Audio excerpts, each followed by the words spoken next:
to documentsti@mail.house.gov.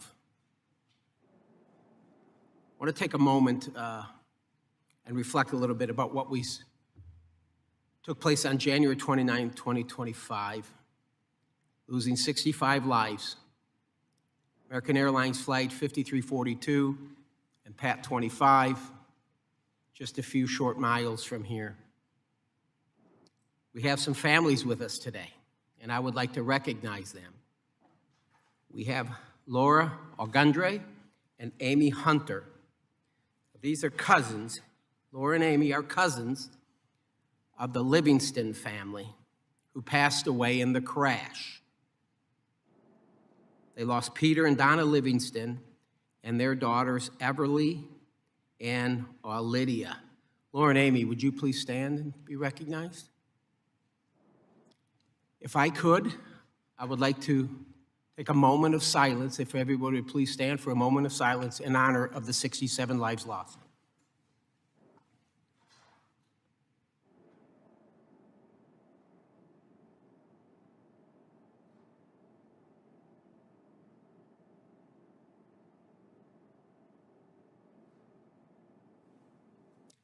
Thank you. You may be seated.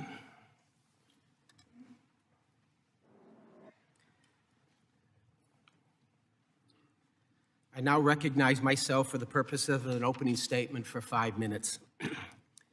Good morning, and thank you to our panel of witnesses for being here today. Your testimony will no doubt provide valuable insight into today's critical discussion on air traffic control infrastructure and staffing. I want to be very clear. The reason that we are here today is that in its current form, this country's air traffic control system is unsustainable. It's unsustainable. That statement shouldn't come as a surprise to those in this room. In fact, many of the panelists before us today have been ringing the alarm bell for decades on the need for ATC modernization, increased hiring of controllers, and stable funding streams for the FAA. Dating back to 1995, the Government Accountability Office, or the GAO, has classified the FAA's efforts to modernize our AT system as high risk.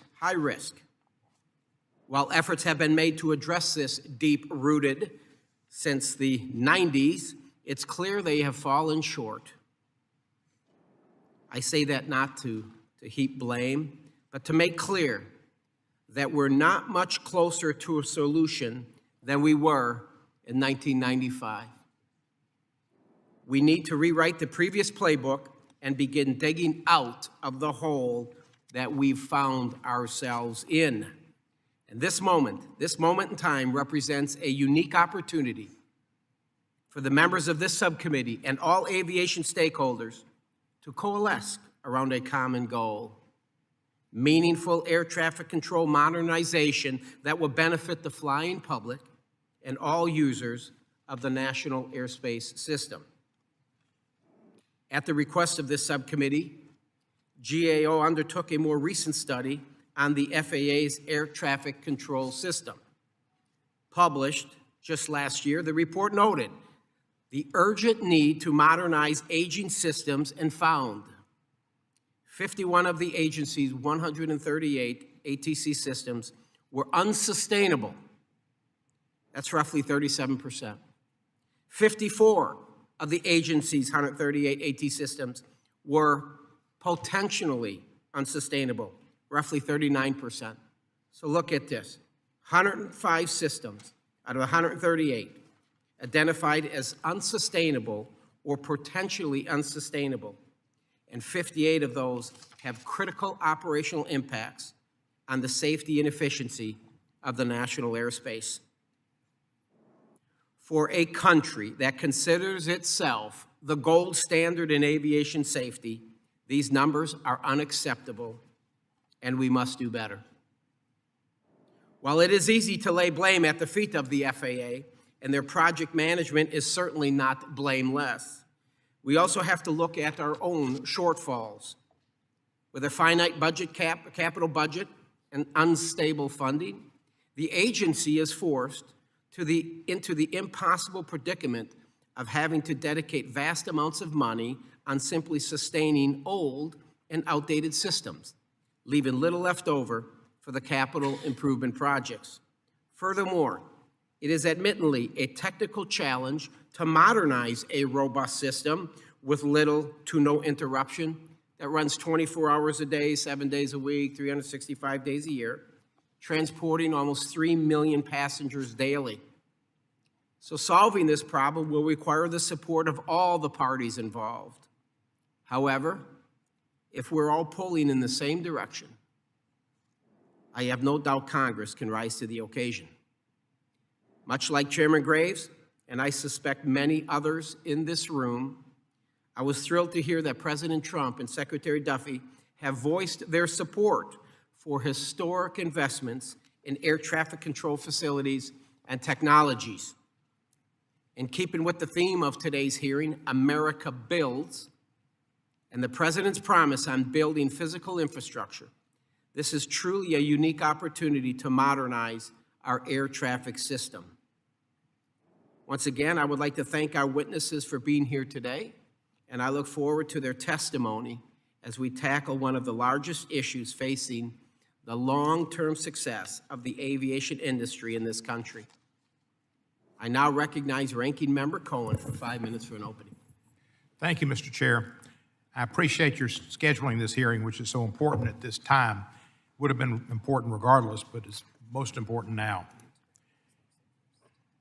The full flying public deserves a strong, modern, and well-staffed air traffic control system, no question. Today, that system is under strain, and it's been under strain for some time. Under Democratic and Republican presidents, it's been bipartisan in its failure to address the problems. We don't have enough air traffic controllers and haven't for many, many years. Some of that goes back to President Reagan and firing air traffic controllers. I think there were 11,000 fired. And we don't have enough technicians maintaining critical infrastructure. The recent and tragic mid-air collision at DCA is just the latest grim reminder that safety cannot be taken for granted. We've seen too many close calls in this country, runway incursions, mid-air near misses, in addition to the other tragic accidents that should serve as a wake-up call. They're not just flukes, these accidents. They're symptoms of an overburdened system and a workforce stretched too thin. This committee was not asleep at the wheel. Last year, in a bipartisan bill led by Mr. Graves, Mr. Larson, the 2024 FAA reauthorization law took important steps toward improving safety and staffing. That law just needs to be followed, like all other laws and constitutional provisions need to be followed. It directs the FAA to maximize hiring from the agency's Air Traffic Control Academy and requires new staffing models for safety-critical personnel to ensure we meet future demands. It also strengthens oversight of safety inspectors and ensures the FAA has the resources necessary to provide and prevent near misses and runway incursions. While these new provisions are important, their implementation is even more critical, and it's just getting the administration to follow through. And that's why we welcome the announcement by Transportation Secretary Duffy to supercharge the hiring of air traffic controllers, including a 30% increase in starting salaries. However, instead of unleashing DOGE and Elon Musk's young cronies, this administration should follow through on the mandates that have been set by this committee and by this Congress. They are the law of the land. We cannot afford reckless disruptions in the dedicated safety workforce that keeps the system running. The Trump administration's unjustified firing of talented FAA employees, including NATCA and past members, the very professionals responsible for maintaining critical air traffic control equipment, their firing was a dangerous and unnecessary move. These firings have consequences, and one of them is diminished ability to ensure safety and reliable air traffic. Even worse, there are some that think we should hand over the FAA to a billionaire who's made so many mistakes in this DOGE program that he's shown he is imperfect. Imperfect more often than not. He has a history of disregarding safety protocols, and when called on it by the FAA and the previous administrator, he came back, tried to get the FAA administrator fired, and I believe that's why he resigned, because he said we needed to get rid of him. He also wanted to change regulations that the FAA has because it interfered with his SpaceX, that the last one ended up, they're sending one up tonight. Hopefully it won't land in the Gulf of Mexico like the last one did. Let me be clear, this is not the time for Elon Musk or anyone else to play fast and loose with aviation safety. The FAA is the aviation expert and an airspace regulator that exists to protect the flying public, not solely to serve at the whims of a private industry. We must reject any attempts to privatize air traffic control systems. We must focus on policies that actually strengthen our air traffic control system and have broad support among industry and labor. Congress has provided clear bipartisan instructions for strengthening aviation safety. These laws must be implemented and not ignored. As we will hear today, we must hire more controllers. We must ensure proper safe staffing for safety critical positions. We must never let political games or misguided corporate ambitions get in the way of keeping our airspace safe. And once again, I thank Chairman Graves and Ranking Member Larson for the outstanding work they led us in passing the bipartisan bill that just needs to be followed. I yield back the balance of my time. The gentleman yields. I now recognize the ranking member of the full committee, Mr. Larson. You have 5 minutes, or take all the time you want, sir. Got it. Thanks. Thank you, Chair Nels, for holding today's hearing to examine the ways that we can improve the air traffic control infrastructure and staffing. I want to thank the witnesses as well today for joining us, representing aviation labor, general aviation, the airlines, aviation experts. You're all playing a critical role in helping us understand how we can ensure the safety of the flying public. The tragic mid-air collision near the Washington National Airport, the incident at Chicago Midway Airport, and recent runway incursions prove a stark reality that the U.S. aviation system is incredibly strained. As this committee continues to keep the victims and the families, some of whom are here today, in our thoughts, it reminds me of the importance of the work that we're doing and what's at stake if we fail to address the challenges that continue to plague the National Airspace System, or the NAS. So nearly 1 year into implementation of the 2024 FAA reauthorization law and a few weeks into the new administration, this committee is at a critical juncture for U.S. aviation, as the administration is, I think, wasting valuable time and resources. We need to invest in safety enhancements now, enhancements to the FAA's aging ATC infrastructure. We have to grow and support our skilled aviation safety workforce. And we need to reject any administration action that undermines them or demoralizes them. We need these folks showing up to work every day, focused on their work, not on whether they're going to be able to go to work the next day. The overwhelming bipartisan 2024 FAA reauthorization law is a blueprint for these safety reforms that are needed to improve the ATC system. These solutions are well-reasoned. These solutions were hard-fought. These solutions present the best path forward towards improving the safety of the NAS. And the FAA's primary responsibility is to facilitate the safe operation of the NAS, which relies heavily on the expertise of the FAA's workforce, whether it's air traffic controllers directing aircraft across the country, technical operations specialists installing advanced runway equipment at U.S. airports, or even program assistants who are supporting various teams at the agency. They all are critical in achieving the safety mission at the FAA. Now, aviation experts have long raised concerns about the understaffing of the FAA's safety critical roles. For instance, the independent NAS safety review team found that these workforce gaps, quote, further erode the margin of safety and increase risk, end quote. It's alarming then that at such a tenuous time for the U.S. aviation, the administration has decided to purge the FAA of employees, hundreds of them. These folks are not just a, quote, handful of junior hires, as some have callously claimed. They're talented individuals who've dedicated their lives to aviation safety and careers in service to their country.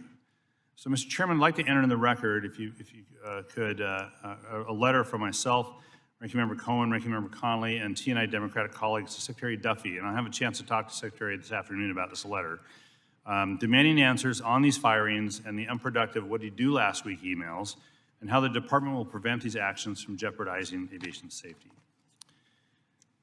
Without objection.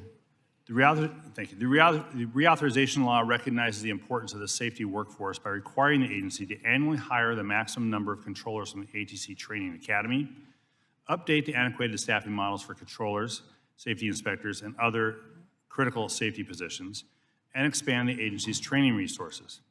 Now, I want to recognize the administration has taken positive steps, including last week, to accelerate controller hiring.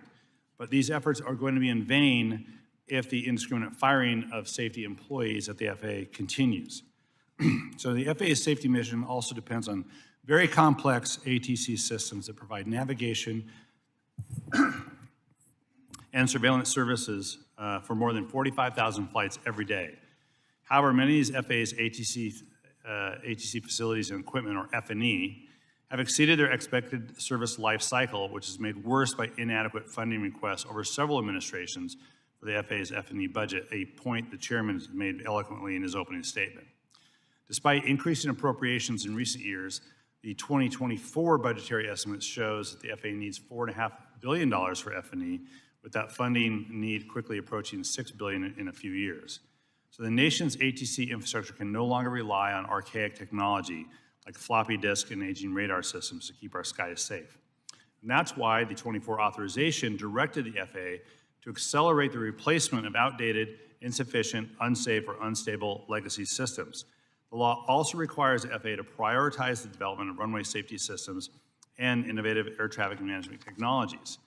The law lays out the policies the DOT can implement now to bolster our air traffic control system and help ensure our skies remain safe for the traveling public. I am open to new ideas to modernize the system. That's the primary reason we're all here today. But having consultants with no experience in the industry and clear conflicts of interest to tell us what we already know, what we already outlined in the law, is unhelpful. Show us your work, show us your results, and we'll judge the quality of it. Recently, a broad coalition of aviation stakeholders, some of whom are here today, released recommendations to modernize the ATC infrastructure. I look forward to hearing more about those details. Now, as this committee works to strengthen our ATC system, we all have to ensure that aviation safety is not dictated by special consultants, but it is dictated by experts in aviation safety. We can all agree the status quo of the NAS is not sustainable. We agree on that. That's why we wrote the FAA reauthorization law. That's why we put in basically the work plan for the FAA to deal with it. But we need to focus on our forward-looking consensus recommendations. So I'm pleased to see in a recent letter sent to this committee, the majority of the aviation industry are, quote, not pursuing privatization of the U.S. ATC services, rightly deeming it a distraction from needed investments and reforms. In the past, this committee has debated the issue of privatization, only to see it fail to even receive a vote on the House floor. All the while, critical progress on actually improving our ATC system was stalled or delayed. We've seen that movie before. I'm glad the industry has decided against funding the sequel. To build a safe, innovative, and efficient American ATC system, the path forward is clear. Swiftly implement the reauthorization law, fully staff the FAA, and invest in deploying safety-critical technology. I look forward to hearing from today's panel on how Congress, the FAA, and the aviation industry can work together to make this all happen. With that, I yield back. Gentleman yields. I now recognize the chairman of the full committee, Mr. Graves. Thank you, Chairman Nelson, and I do want to thank our witnesses for all of you being here. Today's hearing topic obviously shouldn't come as a surprise to anyone because our nation's air traffic control system is outdated, and it's got to be modernized for the benefit and safety of all users of the national airspace system. While this issue has been thrust back into the spotlight following a string of tragic accidents, it's not a new debate, and we all know that. As a committee, we have to decide how to utilize advancements in technology to supplement the daily work done by our dedicated air traffic controllers working the towers and working the centers. And I look forward to working with fellow members and stakeholders to find common sense solutions that are going to improve the hiring of controllers. It's going to boost the air traffic control system and advance safety for the flying public. And furthermore, I'm very excited that both President Trump and Secretary Duffy have voiced their support for historic investments in air traffic control facilities and technologies. This moment represents a unique opportunity, I think, to transform our air traffic control system. So to build on what Rick was just saying, the FAA Reauthorization Act of 2024 contains some provisions that were designed to bolster aviation safety and modernize our air traffic control system by one, requiring the FAA to annually hire the maximum number of air traffic controllers for the agency's ATC, from the agency's ATC Training Academy, as Rick pointed out. It requires the FAA to conduct an audit of all legacy systems in use by the agency and mandating that the agency develop a plan to accelerate the replacement of those legacy systems. However, it's incumbent upon Congress to build upon these provisions in the FAA bill and take a hard look at the way FAA invests in and modernizes our nation's ATC system in order to improve safety and strengthen America's leadership in aviation. And I was pleased to see that industry stakeholders recently signaled their support for a consensus-driven approach to modernizing our ATC system, which has been backed by the airlines, it's backed by unions, it's backed by the general aviation community, and many, many others. We simply cannot allow past issues that divided Congress and industry stakeholders to distract us from getting something done. We have to work together, and I fully intend to do just that. So again, I'd like to thank our witnesses again for their willingness to lend us your expertise as we continue to work on, as we continue this very important discussion. So with that, Chairman Nels, I appreciate it. Thank you. Thank you, sir. I would like to now welcome our witnesses. Briefly, I'll take a moment to explain our lighting system. 3 lights in front of you. Obviously, green means go, yellow, you're running out of time, and red means to please conclude your remarks. I ask unanimous consent that the witnesses' full statements be included into the record. Without objection, so ordered. I also ask unanimous consent that the record of today's hearing remain open until such time as our witnesses have provided answers to any questions that may be submitted to them in writing. Without objection, so ordered. I also ask unanimous consent that the record remain open for 15 days for any additional comments and information submitted by members or witnesses to be included in the record of today's hearing. Without objection, so ordered. And as your written testimony has been made part of the record, the subcommittee asks that you limit your oral remarks to 5 minutes. With that, Ms. Kraus, you are recognized. Chairman Graves, Chairman Niels, Ranking Member Larson, Ranking Member Cohn, and members of the subcommittee, thank you for the opportunity to discuss our work on air traffic control modernization. I first want to acknowledge the magnitude of FAA's modernization efforts. FAA manages the world's busiest and most complex system. Its air traffic controllers rely on 138 systems to safely and efficiently route over 45,000 flights each day. Many of these systems are aging and face longstanding challenges, including the unavailability of parts and the retirement of knowledgeable technicians. FAA's modernization includes replacing and upgrading many of its systems. It also involves bringing more functionality through the development of new systems and software. These efforts, when implemented, can help controllers better track, sequence, and manage flights, ensure more reliable communications with pilots, and provide more efficient flight routes while also enhancing safety. To help achieve results, FAA must coordinate with many program schedules and its overall efforts with a full range of aviation stakeholders. Buy-in from airlines is particularly important as they too must invest in new equipment.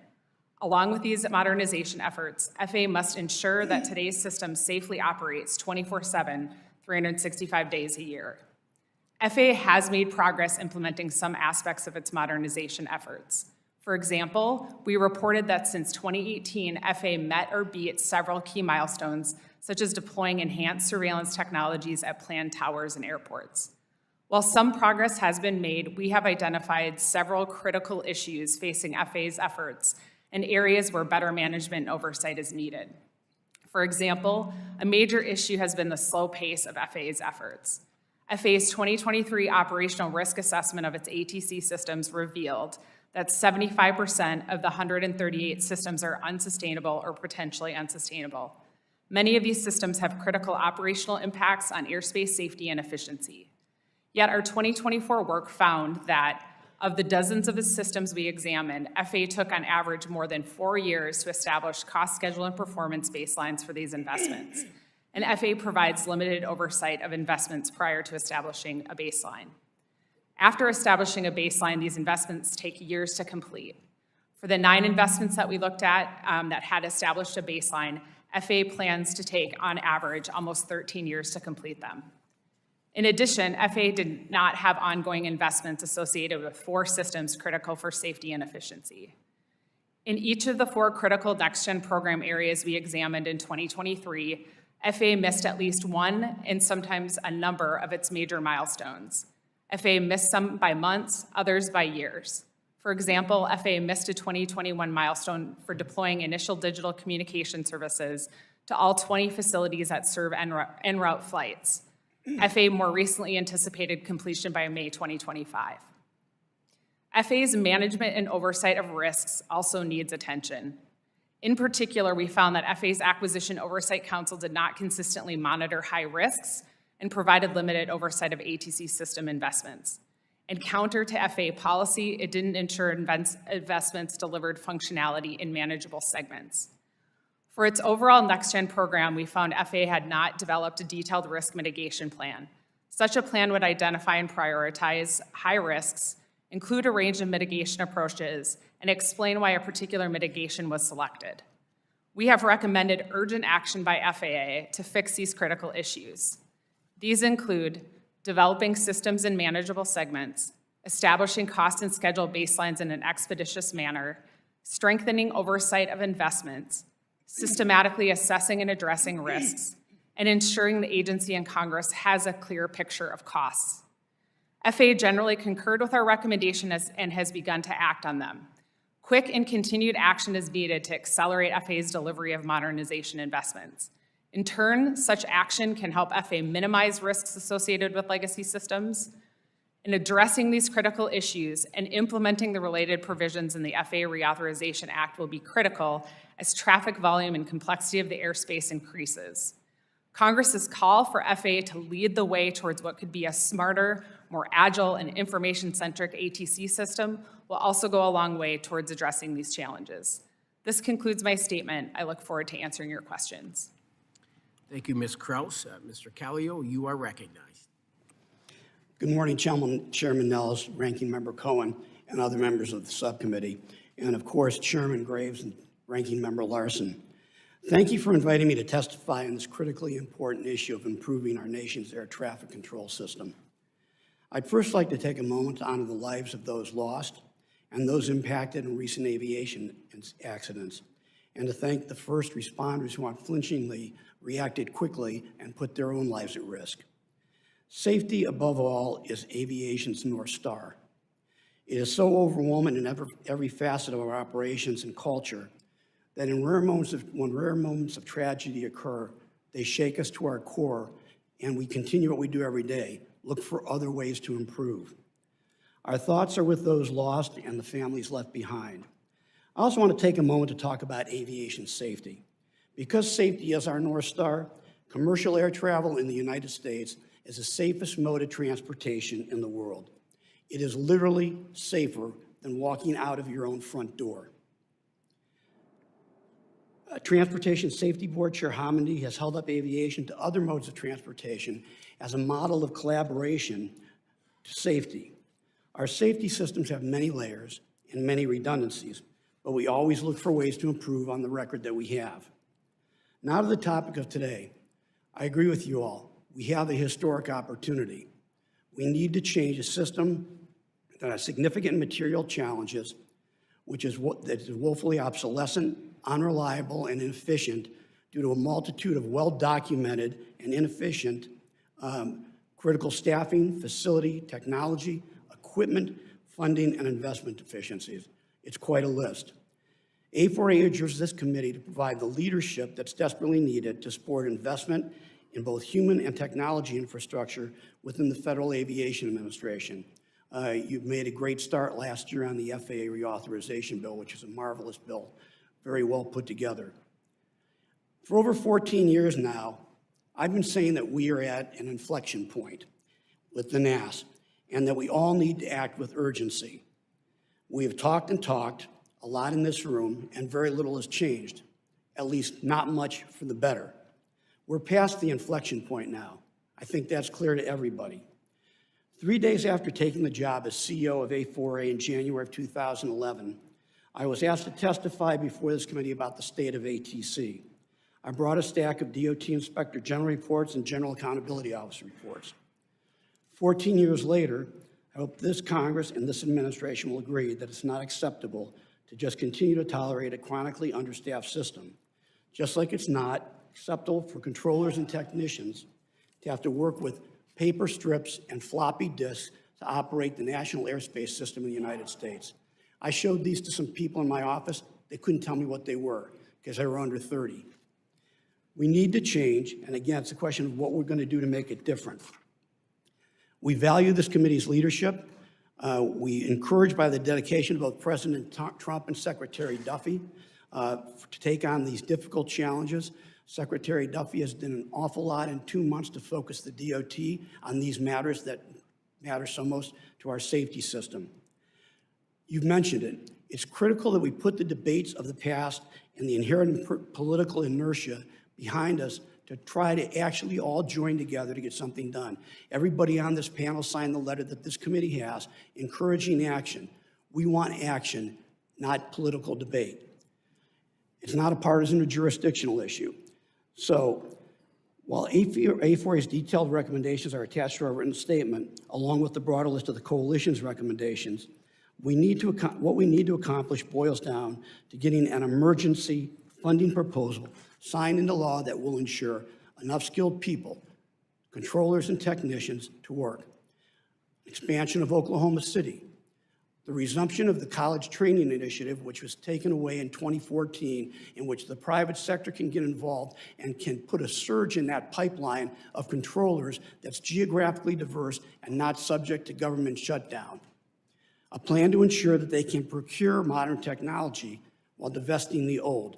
Take advantage of the procurement authority they were given in 1995 by the Congress.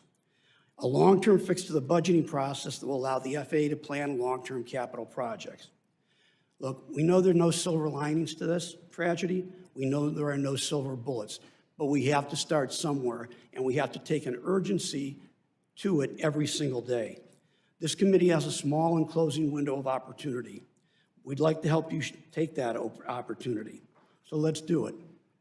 We look forward to your questions. Thank you. Thank you, sir. Mr. Bunce, you're recognized for 5 minutes. Chairman Hulse, Ranking Member Cohen, Chairman Graves, Ranking Member Larson, thank you for again letting me be in front of this committee. As we mourn the loss of not only the tragedy at DCA here, but also up in Philly, up in Alaska, even the mid-airs that we had in Arizona, we look to the NTSB to give us the answers to what happened, whether it was human error, mechanical, weather, or some touch of the ATC system. But we know that they will give us those answers. But what these tragedies have done has galvanized us in the attention to what you've all talked about, the unsustainability of the current system. And it's notable for me that I've been in this position for 20 years now, and never have we had unanimity among unions, among all of the associations that you work with each and every day. And it's so important that we do something at this time. And I really hope that it is this committee that shows that leadership. What you did during the last Congress just made us all proud. It was done bipartisanly, it was done with good government, and it was the shining example in the last Congress of get things done, have good recommendations. And we've got to be able to follow through. Just in the debate we're having right now, if we go through a CR for the rest of the year, we're going to be $600 million short of what the appropriators already said we needed. And that money has eroded. Back in 2010, if you compare it to what the erosion in buying power has been since then, we're $1 billion short of where just we were back in 2010. So we all know, as you've all said, that it is unsustainable. And so when our coalition got together, we talked about some important things that we have to be able to do. The first of all is do this emergency funding. If you look at the $8 billion that was asked for last year from the administration, that was only going to address about a quarter out there of the facilities that need improvement, only a quarter. So it's significant infusion of dollars that we have to have in the process. But also, we've got to be able to look at the procurement system that the FAA has. Back in the 90s, you all gave the authorities to the FAA to be able to fix the procurement system and use some streamlined authorities. Now, we've seen some examples recently where Tim Morrell at the ATO have fielded systems for surface awareness and things and done it quickly. That was in reaction to what happened up in New York and at Austin and other areas. That is helpful, but we don't see that normally. So the procurement systems obviously have to be fixed. We built this whole system back in the 60s. If you think about the technology that was available then compared to now, we have too many facilities out there. With modern telecommunications, we can be able to look at it smartly, develop a process over time as you called for in your bill last year, and work with our controller workforce to say, okay, over time, through attritions, accessions, everything else, let's have you live where it's affordable to live and put these facilities where they work together and have resiliency. But we need to all work together to be able to come up with a plan. And right now, the FAA is somewhat paralyzed because they always tell us that they can't come forward with a plan because even if they want to bring down one system, an old system that is no longer NDBs or things like that, that someone will get upset at them.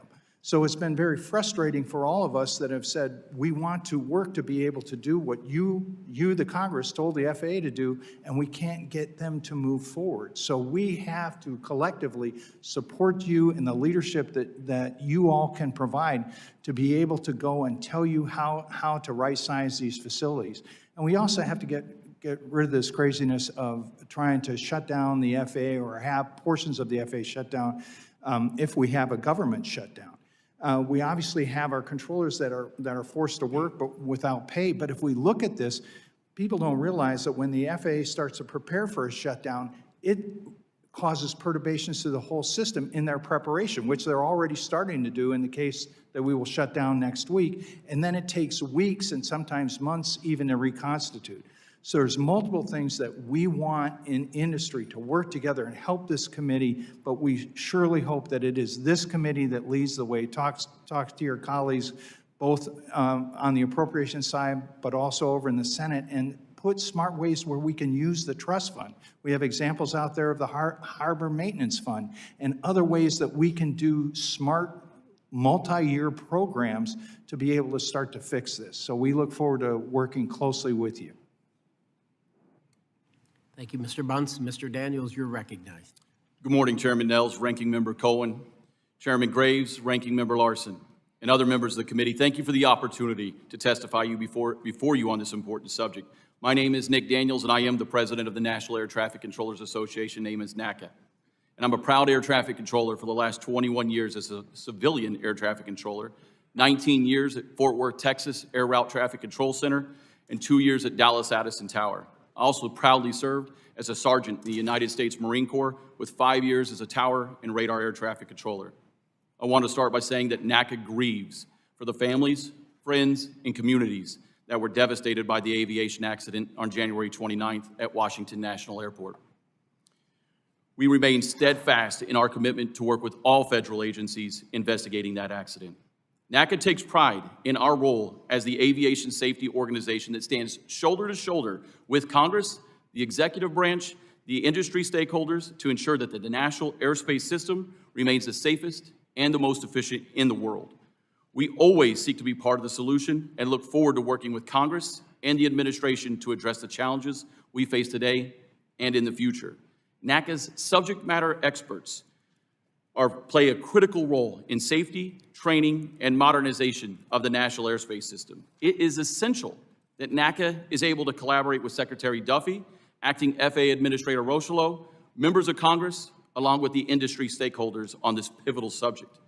The 10,800 dedicated American air traffic controllers, though 3,600 short of what's needed, along with other aviation safety professionals that we represent throughout the FAA, Department of Defense, and Federal Contract Tower program, are vital to the United States economy. We ensure the safe and efficient movement of millions of passengers and tons of cargo through our dynamic airspace each day. We would like to thank this committee for passing the FAA Reauthorization Act of 2024 with overwhelming bipartisan support. The law includes many critical provisions on hiring, training, and staffing including maximum hiring for air traffic controllers for the duration of the bill. The foundation of the air traffic control system is the hard-working men and women. The National Airspace System requires a sufficient number of fully certified air traffic controllers to meet the FAA's operational, statutory, and contractual requirements. This includes modernizing procedures, equipment, and facilities, and integrating the next wave of aviation users through unmanned aerial vehicles and more. We are concerned that these staffing and training advances could be disrupted by a government shutdown later this month. Several years ago, when the government shut down for 35 days, the FAA was required to close its training academy and missed its original hiring target by over 500 trainees. Government shutdowns also disrupt or halt the modernization programs, which can take months to restart. Congress has consistently provided the FAA with the resources it requests through the authorization of top-line numbers and the annual appropriations process. However, the FAA has historically requested too little funding, and we now have a significant backlog of system and facility sustainment and replacement. Many FAA facilities have exceeded their expected life cycles. When major system fails, it can lead to air traffic delays. The United States and the American people deserve the best facilities and equipment so we can provide the safest travel possible. As an example, the FAA's 21 air route traffic control centers were built in the 1960s. Fort Worth, Seattle, Kansas City, Memphis, and Indianapolis, to name a few. They're between 59 and 64 years old. The tower and radar facilities also require attention. The average FAA-operated tower is 36 years old. To sustain many of these legacy systems, as well as to enhance and deploy critical safety and modernization programs, the FAA projects it will need $6 billion annually for its facilities and equipment account. To be clear, we have experienced success. Last year, the agency and NACA were able to fast-track the deployment of the Surface Awareness Initiative, a tool that will help controllers mitigate the risks of wrong surface landings and runway incursions. Now, we needed to deploy it to other air traffic facilities.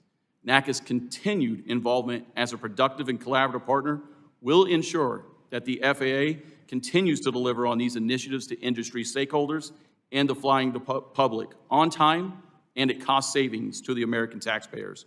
Recently, Transportation Secretary Sean Duffy stated he wanted to ensure that only the best and brightest serve as air traffic controllers.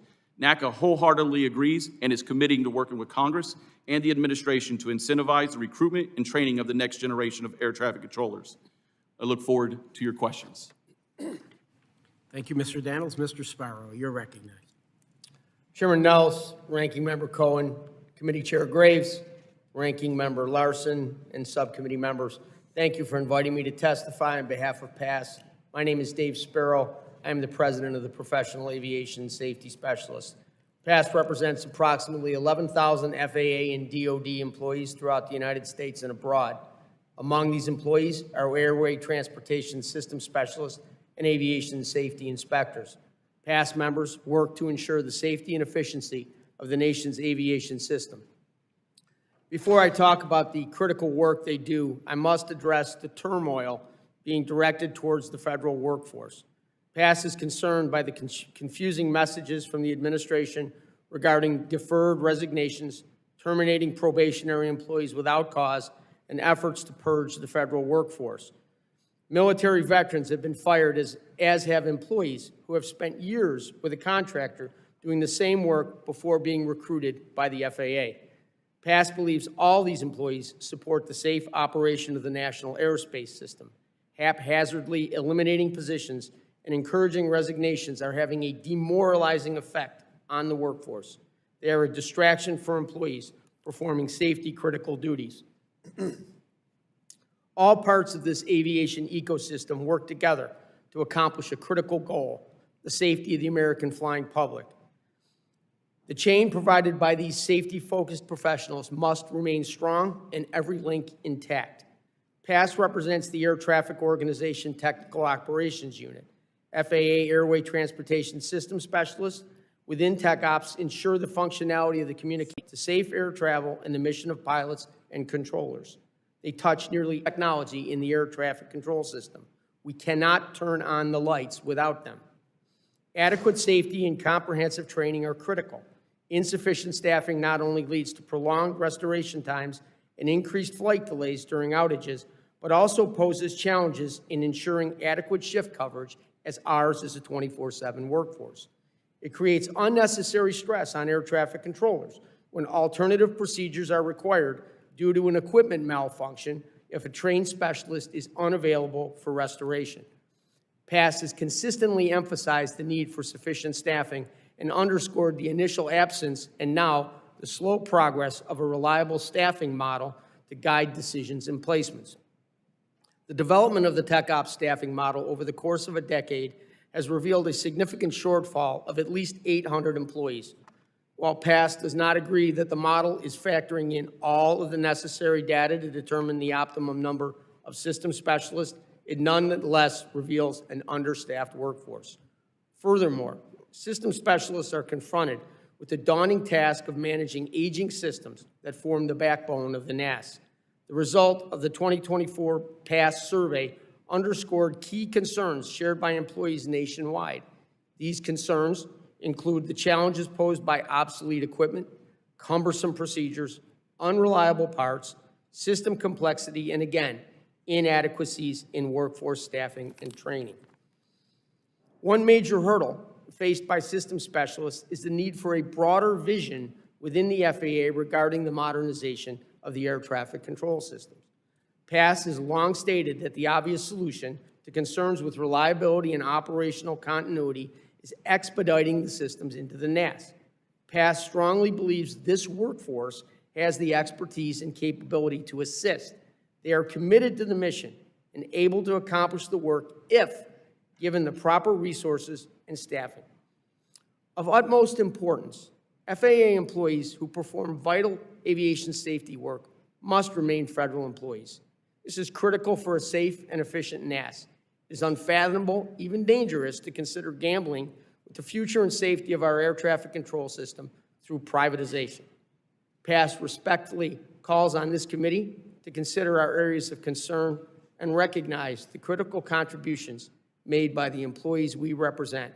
We are ready to work with you to ensure the United States air traffic control system remains the safest in the world. I'm happy to answer your questions. Thank you, Mr. Sparrow. Mr. Rinaldi, you're recognized. Good morning, Chairman Nels, Ranking Member Cohen, Chairman Graves, Ranking Member Larson, members of the committee.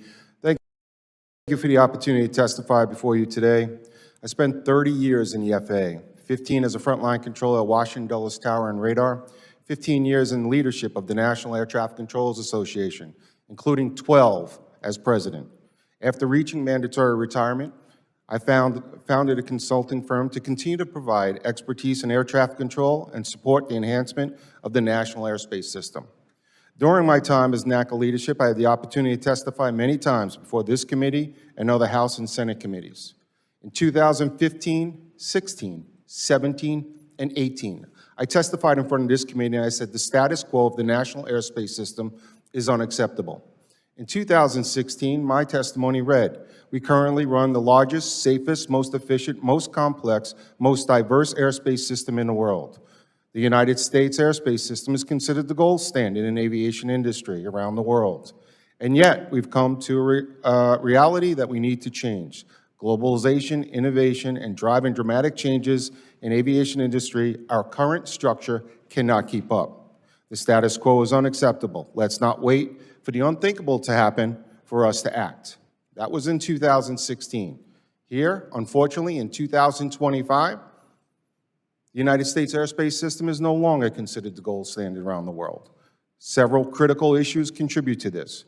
Our aging infrastructure, our outdated technology, our staffing shortage, a broken hiring and training process.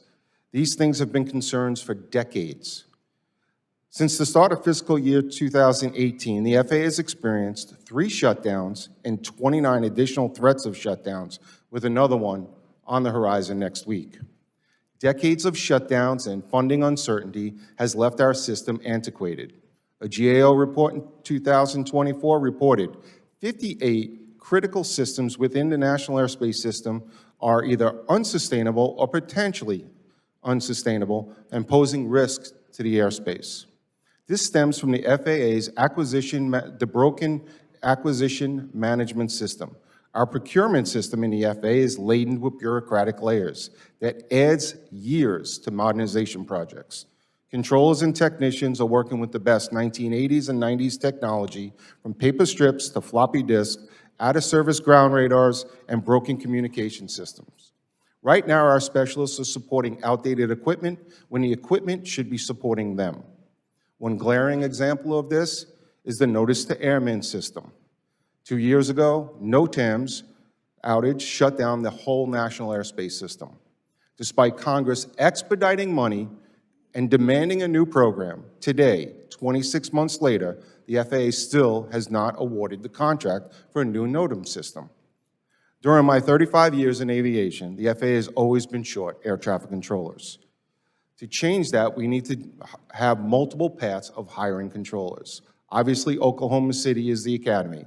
An enhanced college training initiative that was started last year needs to be robust. Direct hiring from the military, direct hiring from the federal contract tower programs. We need to change the skills assessment test to really capture the aptitude needed to be a successful controller in the academy. This will save a lot of money. We must change the way we train controllers and use advanced tools for grading sessions and remove the subjectivity from grading. We've been watching our system in a downward spiral for 2 decades. Tragically, on January 29th, the unthinkable did happen. A mid-air collision at Washington National Airport over the Potomac River between a Black Hawk helicopter and a regional jet landing on runway 33. Sadly, 67 people lost their lives, including 3 service members. As someone who spends an awful lot of time in ice rinks in Northern Virginia, I've had the opportunity to see the memorials in each rink, these young figure skaters, the coaches, the family members. It's absolutely heartbreaking. They will never be able to be on the podium and receive the gold medal again. We've had several warnings at Washington National Airport. This did not have to happen. Aviation safety is a journey, not a destination. We must beat back the complacency in our system every day and not rest on good enough when we have lives at stake. In closing, we are not the gold standard in aviation anymore. We're not even on the world's podium. We have the best airlines, best pilots, best controllers, best safety professionals. I urge this committee to take necessary steps, whether it's through policy, funding, regulation support, to ensure that this nation regains the gold in the world aviation arena. Thank you for your time. Thank you all for your testimony. We will now turn to questions from the panel. I now recognize the ranking member, Mr. Cohen, for 5 minutes. Thank you, Mr. Chair, and I appreciate the witnesses' testimonies, and I didn't mention earlier, I appreciate the visitors we have today. I'm sorry about the circumstances. Terrible. Thank you for being here. Mr. Spiro and Mr. Daniels, either of you, we know the Trump administration fired a significant number of NATCA and past members, including those responsible for maintaining critical air traffic control equipment. How have these mass firings affected system maintenance, equipment reliability, and overall air safety? And has the FAA made any meaningful effort to rehire or replace those skilled workers? Mr. Spiro? Congressman Cohen, thank you for the question. Let me jump in here and say no. As far as we know, only about 3 employees of the 132 that we represent that were terminated have been restored. With regard to the rest of them, I'm not aware of any efforts whatsoever to bring any of them back. And why were those 3 brought back? They were instrument legal examiners at their registry in Oklahoma City, and I believe based on the number of them that were removed and their skill set they brought to the table, it was going to start to cause a backlog there when it comes to when it comes to aircraft registration. Thank you, sir. Mr. Daniels? Ranking Member Cohen, thank you for the question.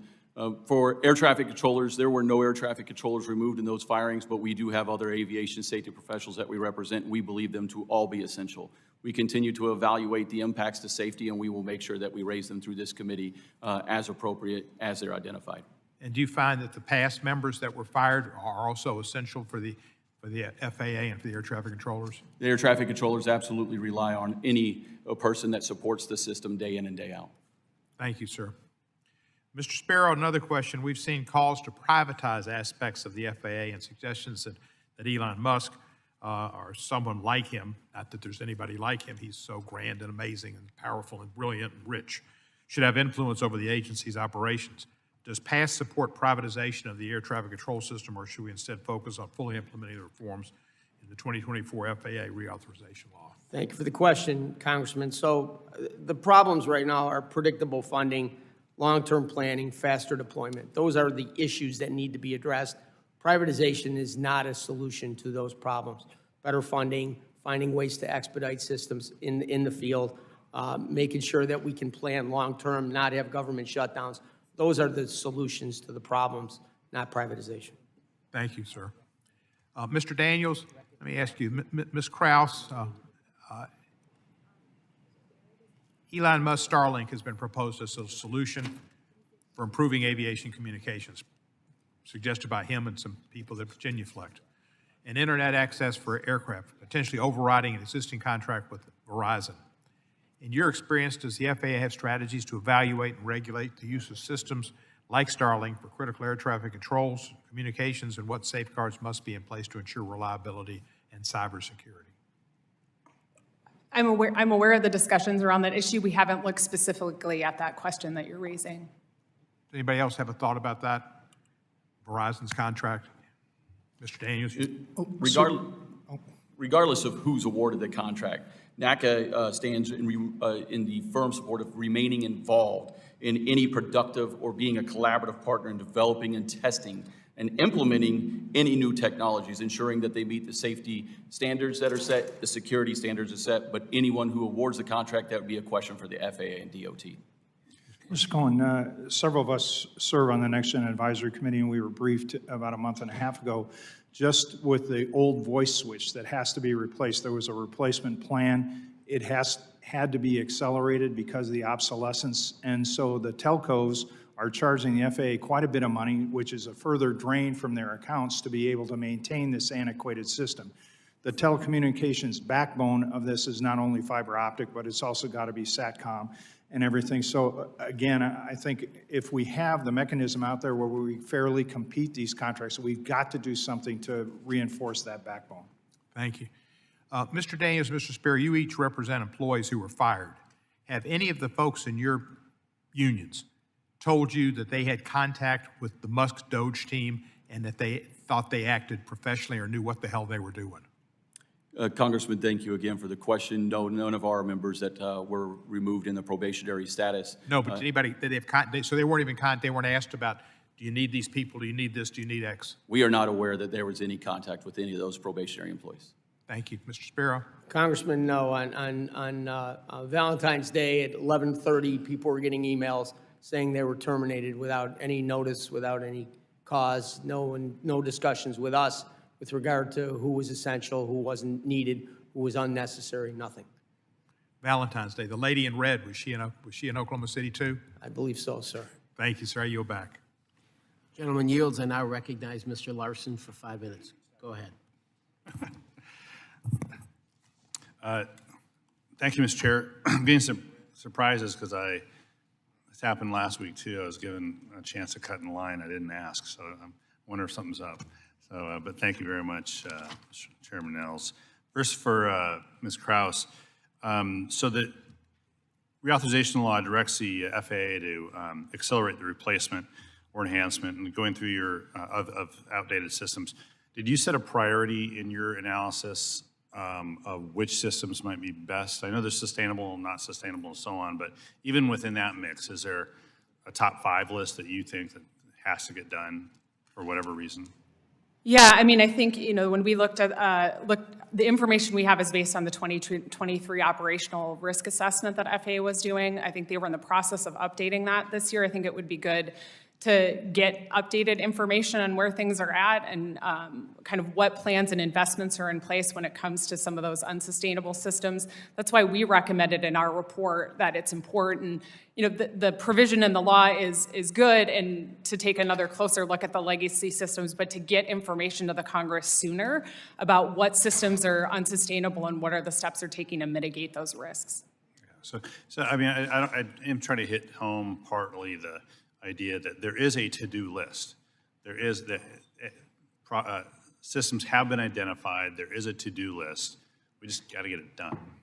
Yeah, I mean, they have, they do have systems that have investments associated with them in terms of, but we did find some areas where they, 4 of the programs did not, that were critical to safety and efficiency, did not yet have modernization programs or investments identified. So again, that's why it's really important that FAA use that operational risk assessment to help inform Congress of how risks are being mitigated with those systems. All right. Ms. Sparrow, I have a very, all analogies are imperfect. This one's kind of imperfect, but I'm thinking of a construction company gets a contract and they're resurfacing a bit of the road, and they have safety flaggers on each end to be sure that the work environment is done safely, the work is done safely. So what if we just focused on that safety critical mission and all we had was flaggers to keep things safe, but the folks who are doing the construction aren't necessary because they're not related, it's not related to the safety mission. It doesn't make a lot of sense to do that, right? You need everybody there.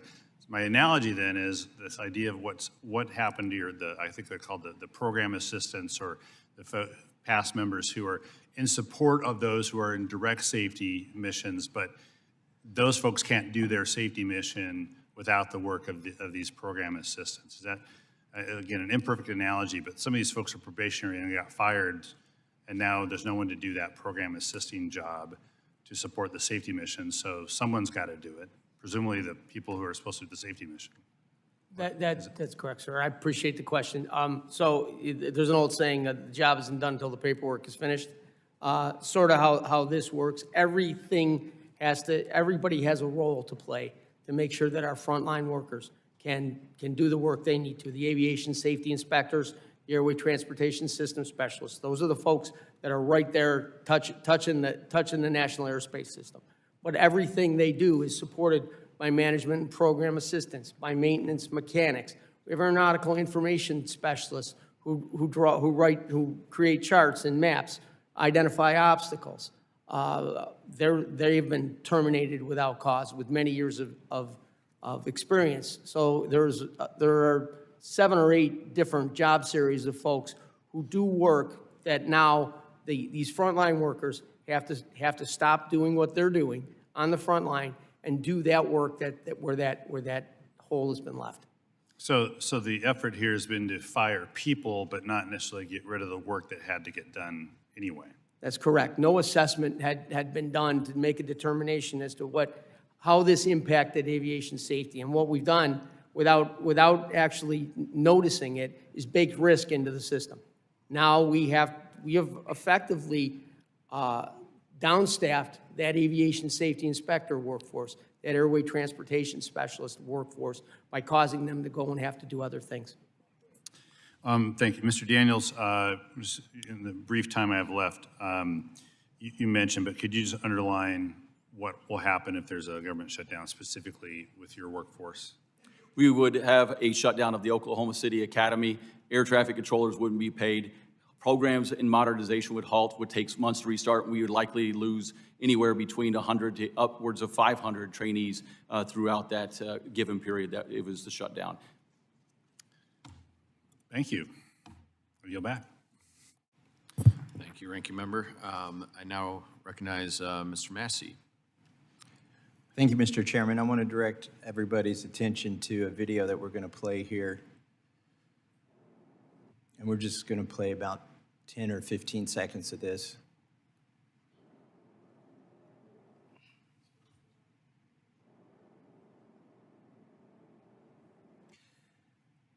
That's enough. You can pause it. So, Mr. Daniels, you were an air traffic controller at one point. Is that correct? Yes, sir, 26 years. So can you tell me what we're looking at there on the screen? You're looking at a display of a visual tower.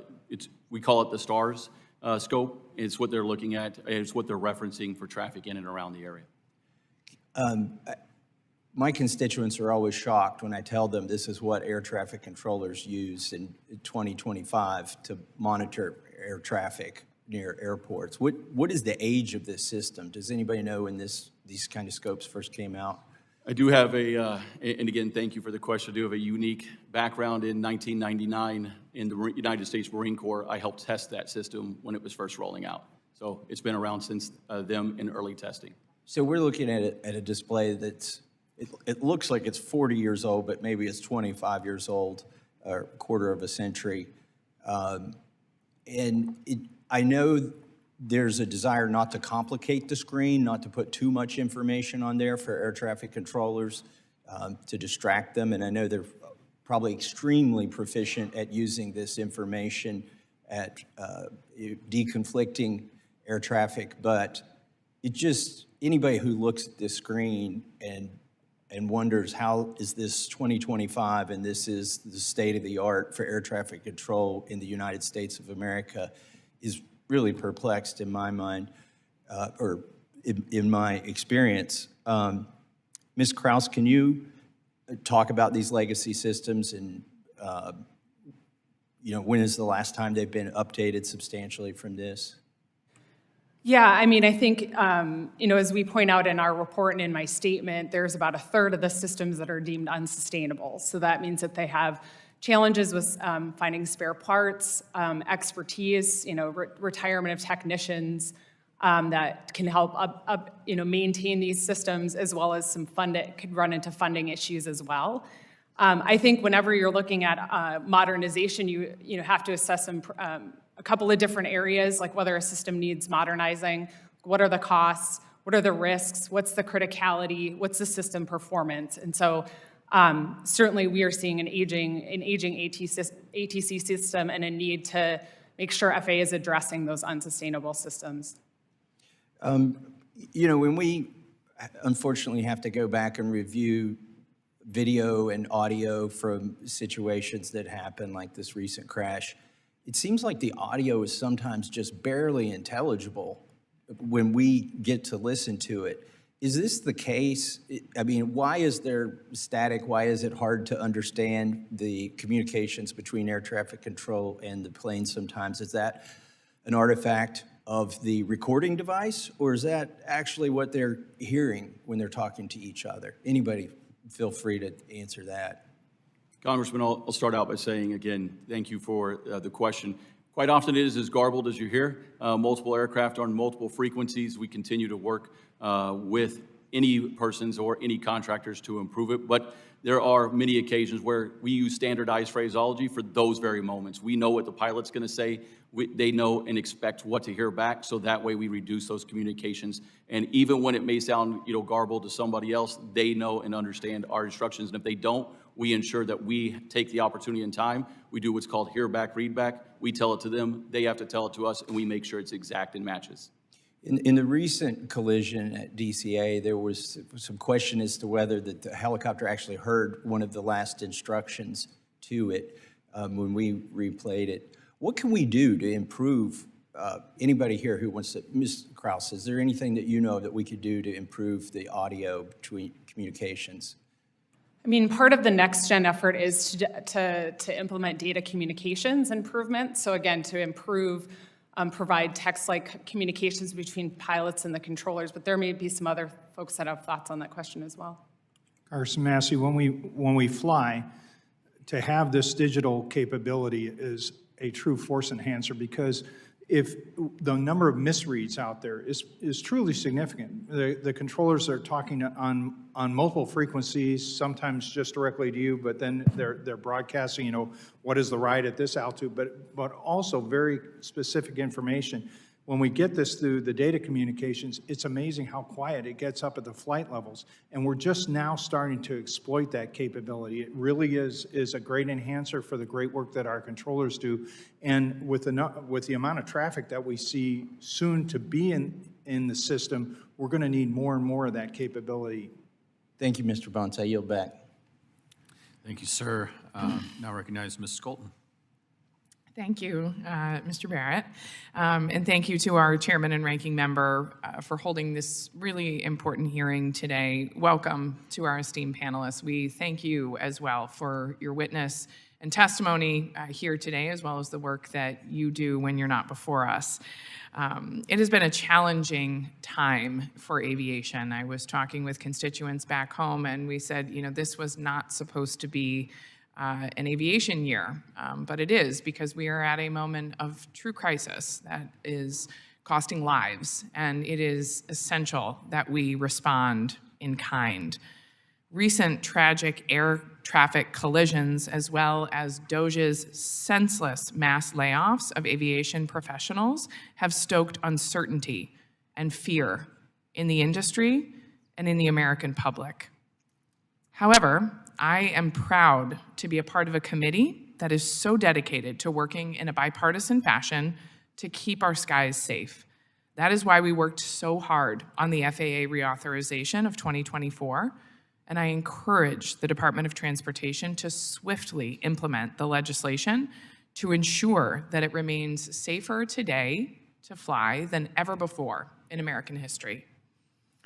Before I jump into my questions, I just want to confirm my understanding here. Mr. Daniels, can you please clarify who currently represents the nation's air traffic controllers?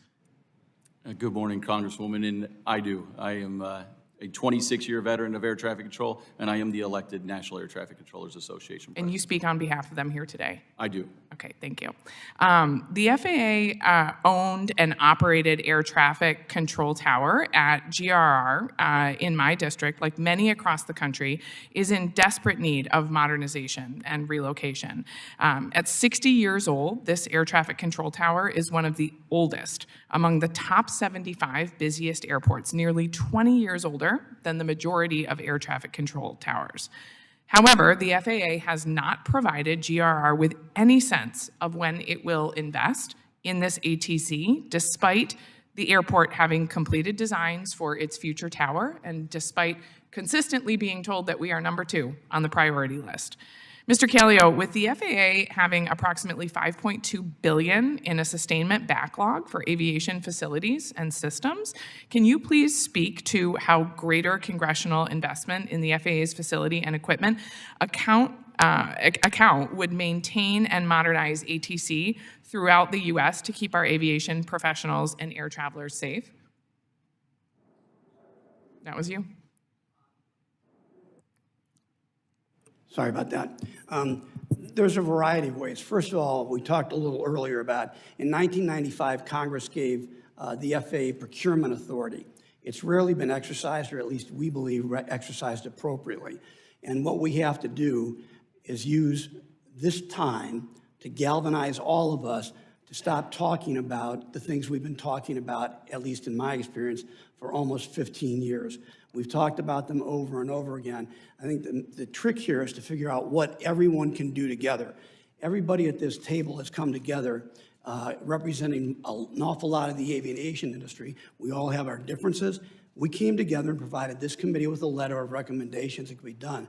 Those need to be looked at carefully, followed, and implemented. And that takes a little pressure on the FAA. It takes looking at new ways of doing things. I recounted earlier, Congresswoman, that when I first came here to testify 14 years ago, after 3 days on my current job, I said we were at an inflection point, and I came with a stack of GAO studies and Inspector General Report studies that have been written for years, all saying the same thing over and over again. Modernizing our aviation infrastructure and addressing the industry's workforce shortage are intricately linked.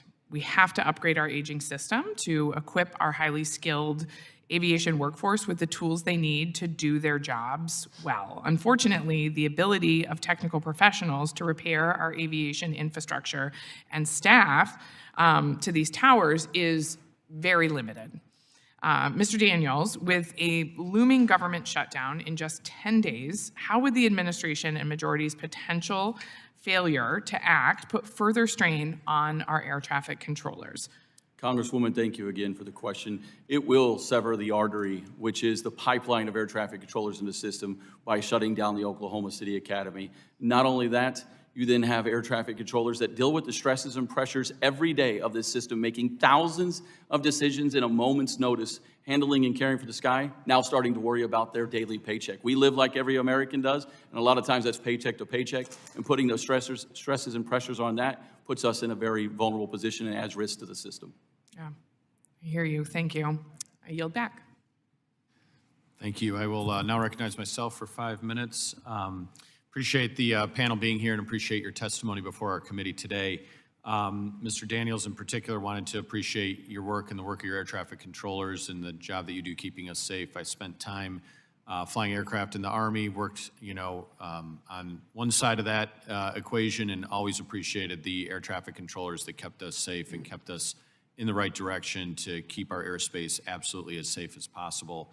I know that Mr. Massey had that graphic up on display, and I don't know if we can bring up just that screenshot that we left off on or not, if that would be difficult, but you could see in there the two icons representing the two aircraft. It said CA, and that was flashing on that screen. I was hoping you could give us a little bit of insight. Is that a collision alert? Is that what was being flagged for the controller at that moment? Congressman, good morning to you. Yes, while I can't speak to specifics on the incident because we are a party to the NTSB investigation going on, that CA does stand for a conflict alert. Okay. And I fully appreciate we are not the NTSB. This is a legislative committee hearing. But as we understand that, can you walk me through a little bit about what that would look like, how frequent that is, and whether or not it is so often, in your experience, not specific to this incident, but in your experience, is that alert something that is so frequent that it can become cluttered for the workload for the air traffic controllers? Thank you, Congressman. Yes, many different airports have many complexities to them. Some of them are involved in areas where that goes off consistently and continuously. Look no further than Burbank Tower. When you go out there, there is always some level of a general aviation or a final going over the top of another airport with aircraft that were not working. So they can become nuisance alerts. We do have local safety committees that evaluate those alerts, engage, and find ways to ensure the safety of the flying public. Okay. Thank you. This next generation effort that is underway right now, would that lead to less, I don't want to call them erroneous alerts, but less nuisance alerts and more actual alerts that might draw the attention of air traffic control in more urgent fashion? Congressman, we embrace any new technologies that bring controllers awareness, enhances safety, and as long as we actually work with those persons creating and designing, so we don't waste the taxpayers' money when bringing us a product that actually doesn't suit our needs. Okay. Would the ADSB full integration assist with that or not? Congressman, as far as the technical expertise on the ADSB portions of it, I would have to get back to you seeing what the impacts would it be in the context that you're putting it in. Okay, thank you. And then, Mr. Sparrow, a question for you. Can you walk us through a little bit of the TCAS system, how that works? And I know it's cockpit to cockpit, and maybe the safety track record on that and some of what that has involved. Thank you for the question, Congressman. So TCAS is not a system that our technicians maintain. That's something that the airlines handle themselves. Okay. Does anybody on the panel have expertise with TCAS at all that can opine on that?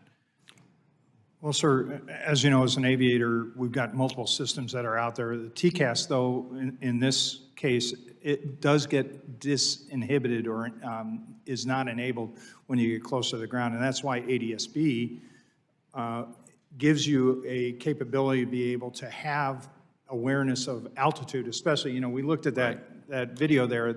That's the two-dimensional depiction. The three-dimensional depiction is available to us as pilots in the cockpit using ADSB when we get down closer to the ground. Now that means that everybody's got to have ADSB operational and using it, but it's an enhancer that also helps Mr. Daniels' community be able to go and help with the deconfliction. Sure, and I know that the TCAS the audio tone is disabled below a certain altitude, but I believe it's below 500 feet generally. Is that your experience? Yes, sir. But the alert for that would come it's not just before impact, right? There's a standoff separation that would alert through TCAS prior, if you were approaching 500 feet, the audio tone and the alerts would have come prior to that threshold in all probability, correct? Yes, sir, and it gives you commands to be able to go and do the actual maneuver of the aircraft to deconflict. Okay. My last question, I'm kind of short on time. For any of you on the panel, this next generation air transportation system, I know it's heavily reliant upon GPS. we have fewer and fewer ground-based VORs that are operational right now. Is there any concern that as we migrate away from the radio-based ground systems, that we are putting all of our eggs in a GPS basket that could open a vulnerability that we would not have a backup system for that purpose? Yeah, Congressman, let me jump in. I think resiliency is very important. There's a lot of issues with GPS now, and you hear about spoofing and other aspects. It's very important that the FAA maintain a resilient system with ground-based technology. Do you know how many briefly are percentage-wise no longer operational ground-based radio signal VORs? So there was a VOR, they called it the VOR MON program a few years ago, that they began to phase out a number of them. It was done in a risk-based process, but probably half of them have been eliminated around the country. We could get you the numbers, though. Thank you, sir. Appreciate it. Thank you. Now recognize Mr. Johnson. Thank you, Mr. Chairman. Right now, the American public is understandably concerned.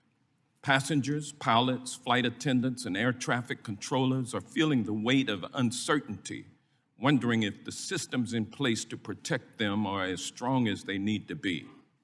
The recent incidents we've seen are not just unlucky mistakes, they are warning signs of a system under strain.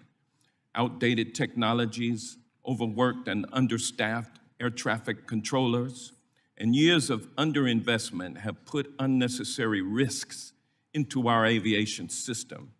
That's why this committee came together, and Republicans and Democrats alike passed the 2024 Federal Aviation Administration Reauthorization Law. We don't always agree, but on this we did. We all understood that hiring more air traffic controllers, updating old staffing models, and improving air traffic control technology were not optional. They were necessary steps to keep our skies safe. Despite this clear bipartisan mandate, our aviation industry is seeing delays, inaction, and now even cuts to the very workforce we fought to strengthen. I am stunned that co-presidents Musk and Trump are firing over 500 FAA employees, including those maintaining radar systems and landing equipment, when aviation safety is already at risk.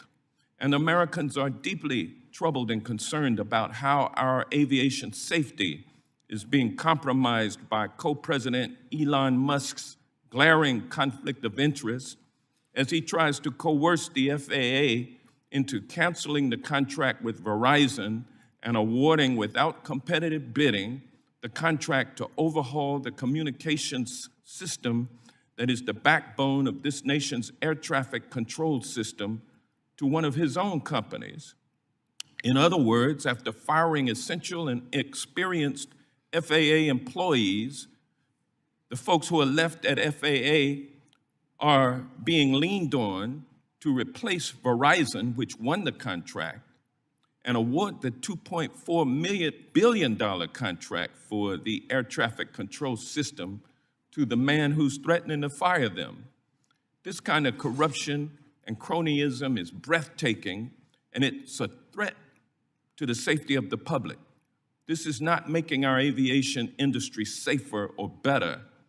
It's jeopardizing public safety and our ability to track and manage air traffic safely. What troubles me even more is the silence from my colleagues across the aisle who helped pass this FAA bill. Where is the accountability and where is the urgency? Mr. Spiro, stress is never helpful, especially in high-stakes professions.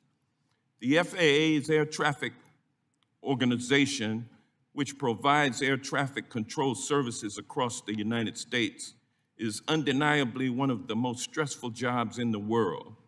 There's absolutely no reason the government or Elon Musk should add unnecessary challenges to this already high-pressure profession.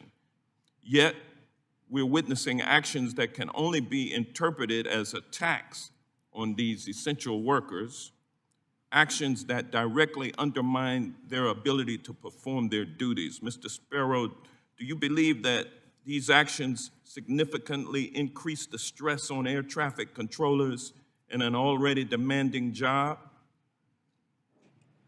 So thank you for the question, Congressman. I can't speak to the controllers. I can speak to our workforce, though, and I'm sure Nick will jump in here on controllers. But the amount of constant stress and questions that are coming every week, and the accusations, and the negative comments about federal employees are causing folks to regularly now wonder if they're going to have a job tomorrow. And as they begin to pull people out of their positions, and we all have to take on more responsibilities, every single day, folks wonder how this is going to play out. Well, And it does cause them stress. And I will, Let me ask Mr. Daniels to answer that question also. Mr. Daniels. Yes, Congressman, good morning. Thank you for the question. Air traffic controllers deal and have to manage with stress day in and day out. Anything that adds to that, any uncertainty is what brings an added risk that has to be evaluated into the system. NACA remains absolutely committed to working on any and all new technologies as long as we are part of that process, a collaborative partner in it, in not only the implementing of it, but also the testing and the development. And we want to ensure the safe standards and the security of it. And that happened with Verizon, but it has not happened with Elon Musk, has it? The FAA and the DOT award the contracts. NAC is not involved in who does that. So, I mean, if you're leaning on somebody to award you the contract and you're threatening them with termination, they award the contract to save their own jobs and then put the American people at risk. With that, I yield back. Thank you. The gentleman yields back, and I recognize Mr. Burchett for 5 minutes for questions. Thank you, Mr. Chairman. I'm not a pilot, nor do I ever aspire to be, but I would say for the record that my mama actually flew an airplane during the Second World War. I'm very proud of her. She was an incredible lady. And if she were to walk in right now, I would probably think I was in trouble for something, which I probably would have been. But anyway, I know we have 17 critical air traffic control systems that are classified as unsustainable. And we've got a timeline for replacement somewhere between 6 to 13 years. And what is the FAA doing to prioritize and mitigate the risks during that period of time? We can just go down the line real quick. I only got 5 minutes, and I'm not going to give a speech. Yeah, I think what you're citing is the operational risk assessment. In certain cases, they have developed modernization investments for those, but there were some additional systems that needed plans. Congressman, I think the answer is not enough. We're so far behind on so many of these systems. I think the question for all of us and for this committee is based on the FAA reauthorization bill of last year and what we now know needs to be further done. How do we expedite it? How do we make action happen? Congressman, during the last administration, FAA Administrator Whitaker started to put out a plan called NAS 2040, trying to say what's the vision going to be like 15 years from now. And before it even got started, we in industry asked, okay, has there been a study about how many facilities we really need, which then would set your modernization priorities out there. And again, we don't have to do it tomorrow. We would have a logical plan. It just never got going. It just keeps getting stalled. And that's why we hope that with what you told the FAA to do, working with us in industry, we can collectively come up with a plan, present it to you, the Congress, and say, okay, can we get going and execute? Congressman, I'll be brief. Thank you for the question. We remain committed to working with the FAA on these priorities, and I believe we align on most of them. Telecommunications being the number one, NOTAMs being the number two. Both of those can take down the entire national airspace system. Our information display systems that need updated so that way we can have more heads-up time talking to aircraft. And then our radar and surveillance, as you noted earlier, was the Surface Awareness Initiative or higher. Those things are, if we prioritize and focus, we can make some actual progress with this committee. Congressman, thank you for the question. At this point right now, of those systems that we're talking about, the soonest implementation we would see of any of them is 2030, and many of them right now have no investment whatsoever. So we're at the moment still waiting.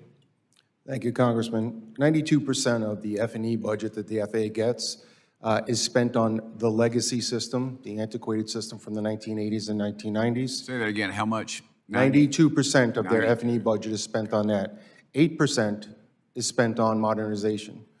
So given the fact that their procurement process and their acquisition management system is broken, they're not doing a lot to modernize this system at this time. We'll start at this end and go the other way. But are the legacy systems more susceptible to cybersecurity threats? And I'm wondering because sometimes we find out that they're so antiquated that nobody has the ability to crack into them. It's kind of like when we thought we'd get a MiG jet during the Korean War, and we got one, and it turned out it was just a tin tube with actually, it was tube types, and I mean, it was pretty antiquated. Go ahead. The legacy system is very antiquated. And that's one of the main reasons why modernization is so hard, because if you take a modern piece of equipment and try to bring it into the National Airspace System, you have to dumb it down so it can deal with this legacy equipment. We experienced that when we put the en route modernization project together. We actually had to make it parallel the host computer so that we can roll it across the country. Mr. Spiro. Some of the legacy systems that we're talking about out there right now are dependent, the changes are going to be dependent upon the new fiber, the new Federal Enterprise Network System, FENS, and the implementation of that. That is some of the backbone that Mr. Rinaldi's talking about that has to be interfaced. But many of these legacy systems right now they're operational, but we can't sustain the parts for them anymore, and that's the big problem. Thank you. Thank you, Mr. Chairman. I'm out of time. Appreciate you. Thank you. The gentleman yields back, and I recognize Mr. Carson for 5 minutes for questions. Thank you very much, Chairman.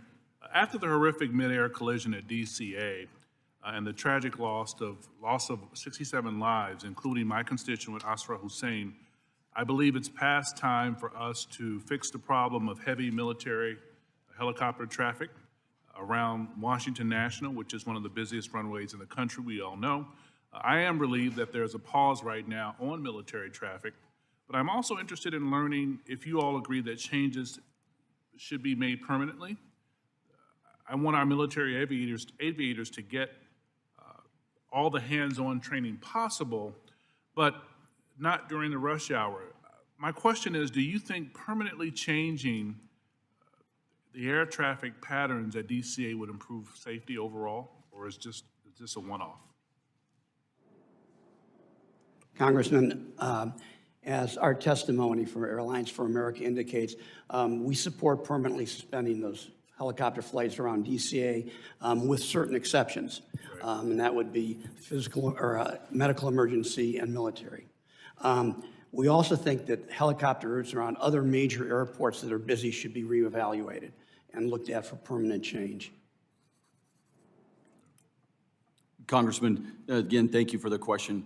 It is imperative that we remember that we have safety processes in place today, and we have a local safety council that deals with these critical issues, not only just at DCA, but across the entire national airspace system. And that is why it's imperative that the FAA and NACA continue to work so that way we can make that determination at the local level of what the safest approach is rather than rote mandates or anything else. Right after that accident was that team going into effect, working together to implement change in temporary procedures because we had this process in place.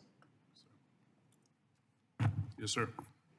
Congressman, that area where the accident happened on January 29th is a known conflict area. It's been a known conflict area for years.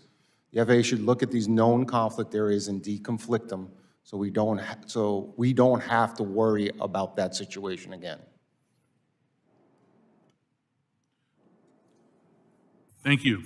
Also, in terms of transitions from the military, what more should we be thinking about in terms of opportunities from military aviation and aviation maintenance expertise that could play a role in addressing the civilian aviation workforce issues that we're all facing now? And what improvements in current practices or programs could be helpful?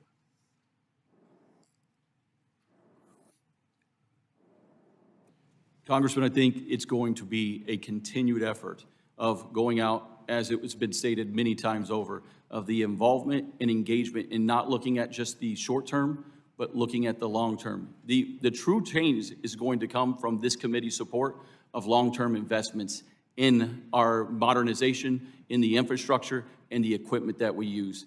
Anything else will just be a Band-Aid that will not solve the actual issues of today. Congressman, I would add that what you call for in last year's reauthorization also addresses those workforce issues. You have helped us push the FAA to be able to do training programs to get FAA employees familiar with new technologies that's out there. So we're able to go and do this familiarization at our companies with the technology that the manufacturers are providing to our operators and to our controllers. And that's vital to get them familiar because technology is moving so fast. And the more that we can get the workforce to be out there with industry to know what the latest is that we're fielding actually enhances safety in the whole system. Congressman, the one other additional add is that human element that we were just speaking about there, is recruiting the best and brightest to be able to handle those technologies along with the stress and the pressure. And we look forward to partnering with this committee and with the Secretary Duffy and the FAA on recruiting and retaining those that we currently have, having to deal with all of these constant changes. Yes, sir. Congressman, thank you. I'll add to this too. I think recruitment right now is sort of a difficult thing in the federal workforce.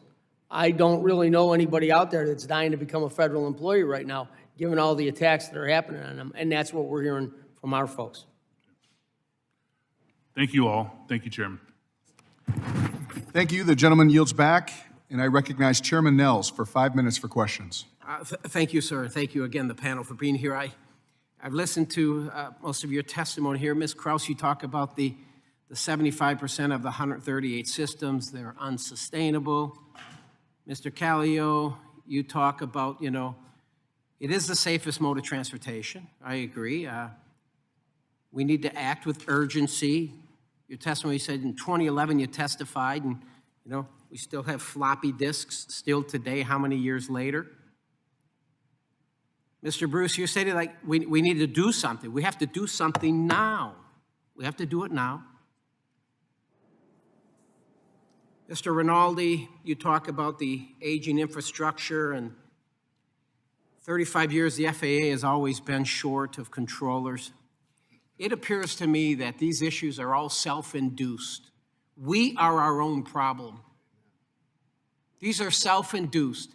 And the problem I see is it seems like it takes a tragedy for us to do something. Is it going to take another tragedy for us to finally move the football forward? I personally believe we should be ashamed of ourselves for allowing this to get where it's at, to allow the technology. I mean, it's antiquated, it's old. But we talk about, and being the chairman of the subcommittee, we talk about we are the gold standard. We are the gold standard. The world is watching. But yet, when you listen to some of the testimony I've heard today, do we want the American people to know that we are aware of the issues and we are going to address it so the next time you take your family on vacation, you can feel safe and secure knowing that you're going to get to your final destination and that your government is finally working for you? Because I don't know if I can say that today. We are the gold standard, but it just appears to me we're not acting like it. I think, Mr. Rinaldi, you made it very, very clear. You made it very clear. You said, we are not. Are we the gold standard or are we not? Mr. Daniels, we talk a little bit about, so I went down to the Oklahoma facility last week with Secretary Duffy. We visited the training facility and we were talking, and I don't know. I mean, I guess Congress, I found these ages are kind of arbitrary. I don't know why we feel we need to fire an air traffic controller at 56. I mean, we just do. At 56, you're too damn old. I don't know. I'm too old to be an air traffic controller. Certainly this guy is too. I think he looks pretty healthy, doesn't he? Don't you think he would be a great air traffic controller? Nope, he's too old. Why? Because Congress says you're too old. Congress says you just can't do it. You don't have the wherewithal to do it. I don't understand why we come up with arbitrary ages. And I think, Mr. Daniels, do you think that 56 years old, is that the number? And should that be changed? I mean, knowing how people are living today and the lifestyles we lead? Chairman, thank you for the question. I do believe that the age 56 is the standard of where we should be. It does not solve, in moving or adjusting that, does not solve the immediate staffing crisis. Well, I would like to know how many have requested waivers, and I asked that question the other day. I want to know how many have requested waivers, because I believe waivers are available for people. I would like to know how many are ATCs that we have out there, whether they're en route or in the towers, that are over 56 years old, because me personally, I look at what we do in Congress with airline pilots. Congress, again, in our infinite wisdom, we fire you at 65. We fire you, we say, you're just too old. My goodness gracious, it might be a bad idea. Maybe we should fire members of Congress at 65. Amen. Say you're too old to be here. You can't perform your duties because you just don't have that skill set anymore. I mean, some of these age, I think it's age discrimination in many, many ways, and I don't understand why we have it, but I think if somebody would come up with we just shouldn't be firing people at 56 years old. If they're willing to work and they have the capability to do so, and they've got that experience, I'm going to disagree with you, Mr. Daniels. I think that we would be able to fill the slots. How old were you? So you were in the military and you were in ATC, right? Military? Yes, sir, that is correct. When did you transfer into the civilian sector? When I was 24 years old. 24. So if you were 32, you couldn't have done it. I could have, sir, at that age 32. I could transfer. Well, they're saying there's an age limit at 31 years old. I'm getting bad information then. That if you have military service, sir, you can join up until age 35. So you can train up to the age of 35. You probably didn't even have a house at 35 yet. I'm just saying, I don't know why we have 31-year-old limit as well. So if you want to get it to be an ATC, you got to be under 31 years old, and that's just another number dealing with federal retirement. I think it's ridiculous. With that, I yield back. Thank you. The gentleman yields back, and I recognize Ms. Brownlee for 5 minutes for questions. Thank you, Mr. Chairman. Mr. Chairman, I ask for unanimous consent to enter the following into the record: a February 14th letter from T&I Democrats to Transportation Secretary Duffy urging the swift implementation of the 2024 FAA reauthorization law, a letter from the Airline Pilots Association to this committee, a letter from the Association of Professional Flight Attendants to congressional leadership, a statement from the Association of Uncrewed Vehicle Systems International, and finally, a letter from the Association of Flight Attendants, CWA, to this subcommittee. Without objection. Thank you, Mr. Chairman. Mr. Daniels and Mr. Sparrow, I'd really like to begin my comments by thanking both of you and the over 30,000 FAA employees who you represent, who work hard every single day to keep our airways safe. The American people and all of us who rely on your expertise and professionalism are deeply grateful for all that you do. We understand that these are complex jobs that take many years of training, and I want to be clear that we value your hard work and your dedication to public service. So thank you for that. Ms. Kraus, I wanted to ask you from your vantage point, what impacts of the administration's firing of FAA personnel having on air traffic control modernization planning and execution? At this time, we haven't looked at the impacts of those, of the staffing changes.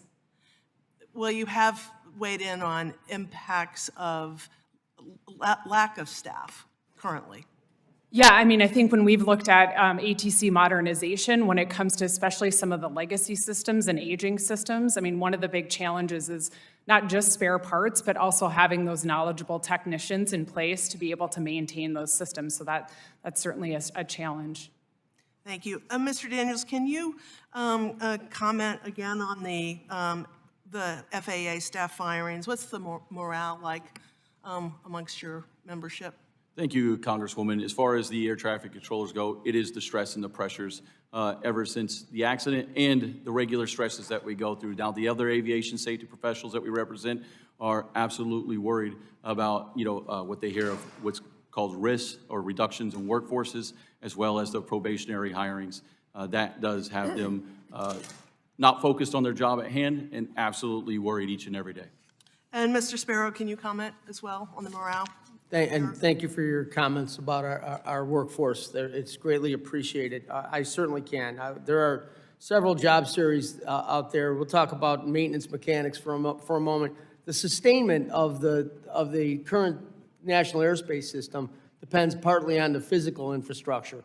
A lot of these maintenance mechanics are skilled tradespeople that the FAA hires. They're not unskilled people. They bring them in. They bring in a variety of different trades, including electrical expertise. So they're responsible for helping us restore some of these buildings and bringing them back up to the state that they need to be in, and until they can obviously be replaced. Because now many of them aren't there, we don't have the ability to continue on with some of these projects, along with some of the management and program assistants who are responsible for the logistics at some of these airports around the country. So slowly but surely, we're grinding to a halt on many of these projects. Thank you. And we've heard that probationary firings primarily affected non-safety, critical, and less experienced staff. Is that accurate? Can you clarify on that? Happy to say. Let me talk about the aeronautical information specialist for a moment, who create the charts, the maps, identify obstacles, help develop performance-based navigation procedures that air traffic controllers and aviators utilize. Those folks are very experienced. Many of them are former controllers or pilots or have been working at this for many years as a contractor before the FAA decided to hire them and lured them over, recruited them and said, we really want you to work here. So one day they're a contractor, the next day they're a federal employee doing this work for many years. 19 of them were fired summarily on the 14th of February. I mean, that shows you clearly that these are qualified professionals. Thank you for that. And it looks like my time is up, and I will yield back, Mr. Chairman. Thank you. The gentlelady yields back, and I recognize Mr. Johnson for 5 minutes for questions. I think Mr. Nels and Mr. Callio both said it right. We really do need action, not just political discussion. We have a lot to do. It is worth noting, I think, last year during FAA reauthorization, we did some good things. Clearly, DOGE has put a lot of American attention on making sure that taxpayer dollars are invested in the right things. We did some of that in FAA reauthorization. We said that we need to prioritize the replacement of federally owned towers that are more than 50 years old. I've been in one of those towers at Sioux Falls, South Dakota, a small hub airport, or rather a small airport where I fly out of every Monday morning, and that tower is aged. Clearly, the men and women who work there are doing their best, but we're not really giving them the right tools. And so I am glad that we were able together to successfully prioritize the replacement of towers like in Sioux Falls. Of course, the bricks and mortar are not the only infrastructure we care about. We also need truly trained and dedicated individuals. And I am told, Mr. Daniels, that it takes years to get a fully trained and certified air traffic controller. I'm told the main constraint to getting them ready to go is the field training, and that's about 85% of their training time. What can Congress do to avoid those constraints and those choke points? Thank you, Congressman. Appreciate the question. I'd say number one is the continuation of the recruitment and training of those individuals, not the stop-and-go ways that it's been done. And again, anything that impedes that, such as a government shutdown, absolutely sets us backwards. But as far as the training goes itself, we have engaged and been working with the agency. It's mainly going to be around simulators. That reduces 27% of the training time, saving taxpayer money, saving our ability to be in the ready to go at any moment when it comes time to talking to a live aircraft. So our investment in those training simulators will be a key change. Okay, so I want to make sure I'm tracking here. And I would tell you the two of the very best members of Congress are Frank Lucas and Stephanie Bice. And the Air Traffic Academy is in their area. And they've told me that even during the best of times, so not during a government shutdown, we're not doing right by the field training. Now, you're talking about simulators. Do those simulators count for the field training as well? They do. Oh, good. Once you get out of the Oklahoma City Academy, you go through training evaluation milestones. Number one is you show up and start doing book work. Number two is you start doing simulator work. The enhancement of those simulators, and many of them are outdated or just a laptop alone, those are an impediment to our progress. And then the actual talking to live air traffic is next. Okay, so so we should do more investment in these simulators because you're telling me that will reduce the choke point. Congressman, it's been agreed upon by the agency and NACA that it reduces the time by 27%. Okay, so then, Mr. Rinaldi, same general topic to you. Is it my understanding that some of these new graduates out of the academy, we immediately send them over to have them be teachers or trainers at the academy? Is my understanding right about that? Say the question again, sir. I'm sorry. Do we have somebody had told me that we've got newly graduated folks out of the academy who then are shifted over to start being trainers at the academy rather than being out in the field. I don't know anything about that. I don't think that's happening. Gotcha. So the same question that I posed to Mr. Daniels, what can Congress do to move us in the right direction? Well, I think that Congress really has to hold the FAA accountable to the FAA bill that you put together last year. I mean, if you just look at, you can go through the 180-day window that they're supposed to provide reports back to you. I mean, Digital Towers is one of them. They were supposed to provide a report back by November 12th. They have not. They were supposed to provide 3 locations of where you were going to test Digital Towers live traffic. They have not. They're missing all those deadlines. If you go back to your 2018 FAA reauthorization bill, they missed over 60% of those deadlines. You got to hold them accountable for these great bills you guys are doing up here. Yeah, boy, that is really well said. Mr. Callio, what are we missing here? Not much. I would associate myself with the remarks of both Mr. Rinaldi and Mr. Daniels. I think one thing that I mentioned earlier, Congressman, that you can do, we need to pump up Oklahoma City. We commend Secretary Duffy for doing that. It's not going to be enough. The numbers don't add up. There is a program called the College Training Initiative.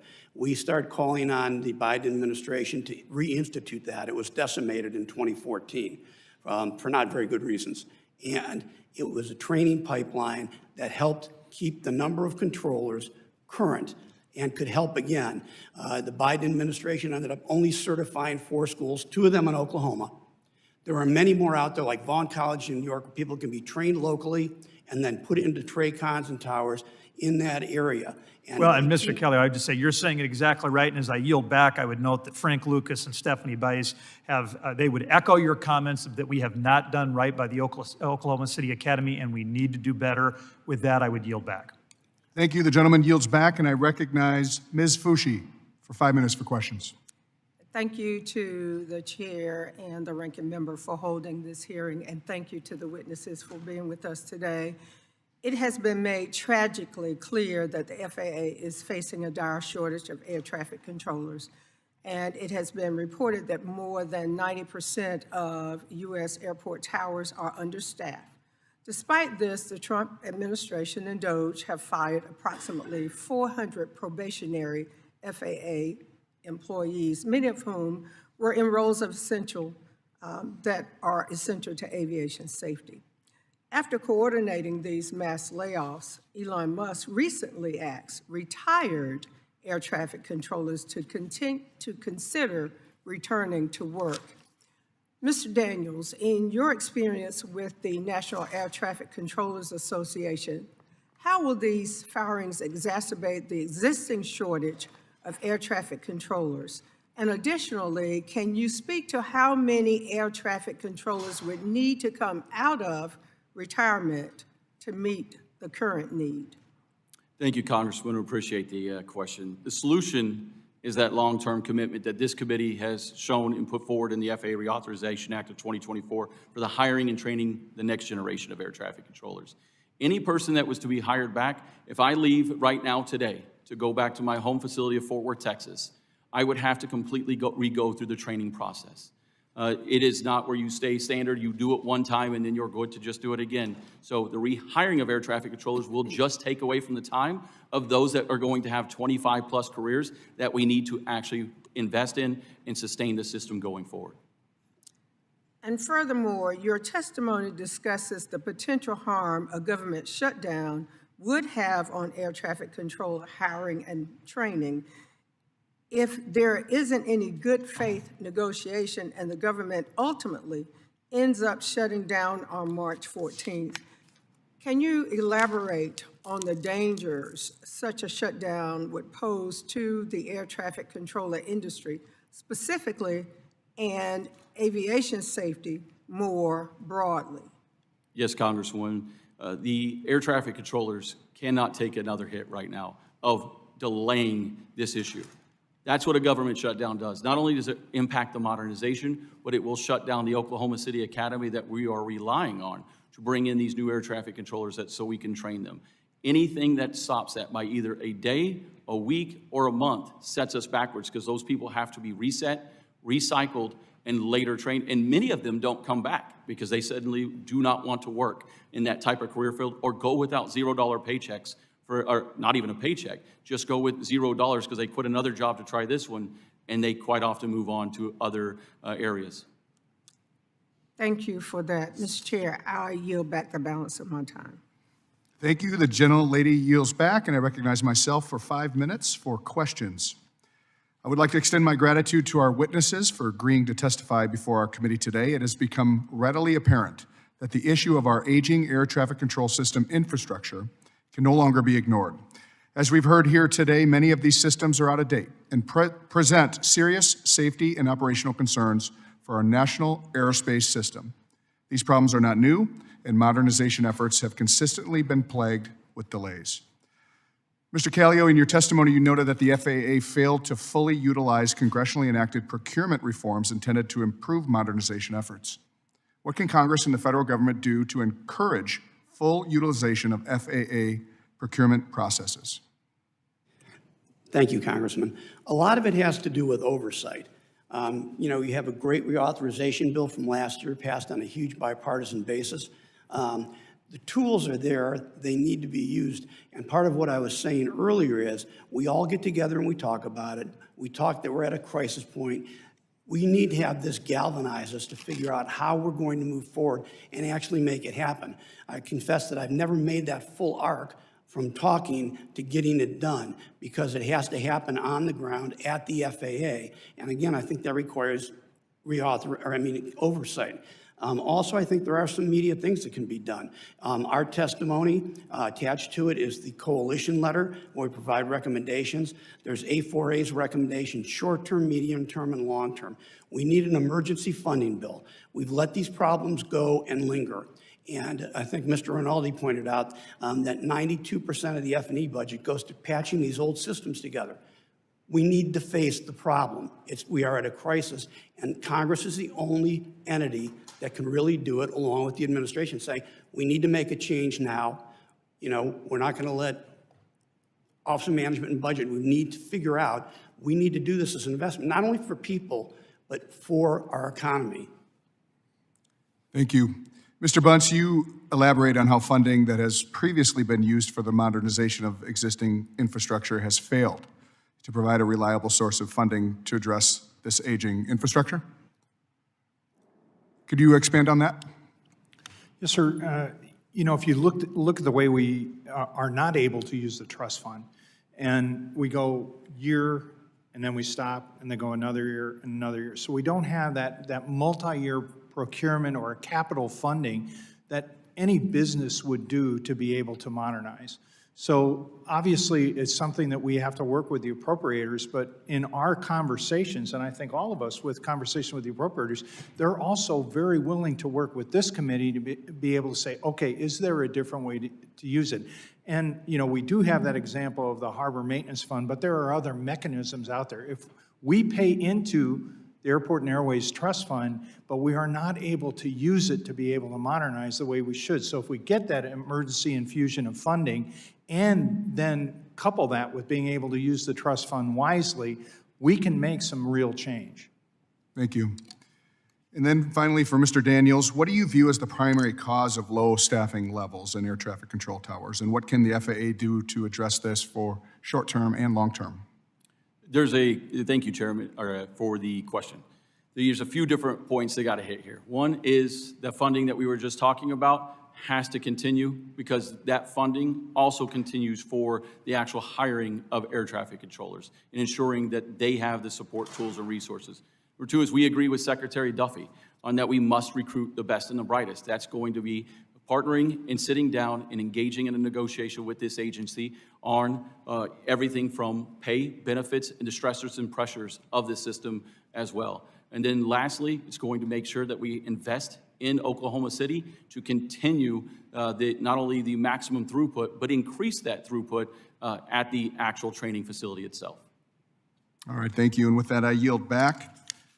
I'd like to recognize Ms. Poe for 5 minutes for questions.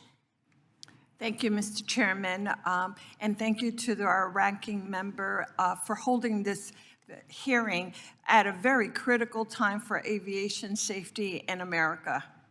The airspace around the New York City metro area, which includes my district, is the most crowded and complex in the entire country. Yet, despite this, the New York Regional Air Traffic Facility has not been spared from air traffic controller safety staffing problems. This is a major safety concern with serious consequences. We saw those consequences early last year when there was a near collision at Kennedy Airport. Within our congested airspace, we can also find a constant stream of helicopter traffic, many of which are non-essential air tours. I am anxious to work with the committee to identify ways to improve safety and restore confidence to the flying public. There are a few areas more important for us to focus on. We are in desperate need of air traffic controllers in this country. In recent years, we have barely hired more controllers than we have actually lost. Mr. Daniels, why does it take so long for someone to become fully certified as an air traffic controller? How can we improve the pipeline of future air traffic controllers to meet our growing needs? This is something that we really need to address, and we need to find ways to do it, and need to do it now. What say you? Yeah, Congresswoman, thank you for the opportunity to clarify what many people don't know.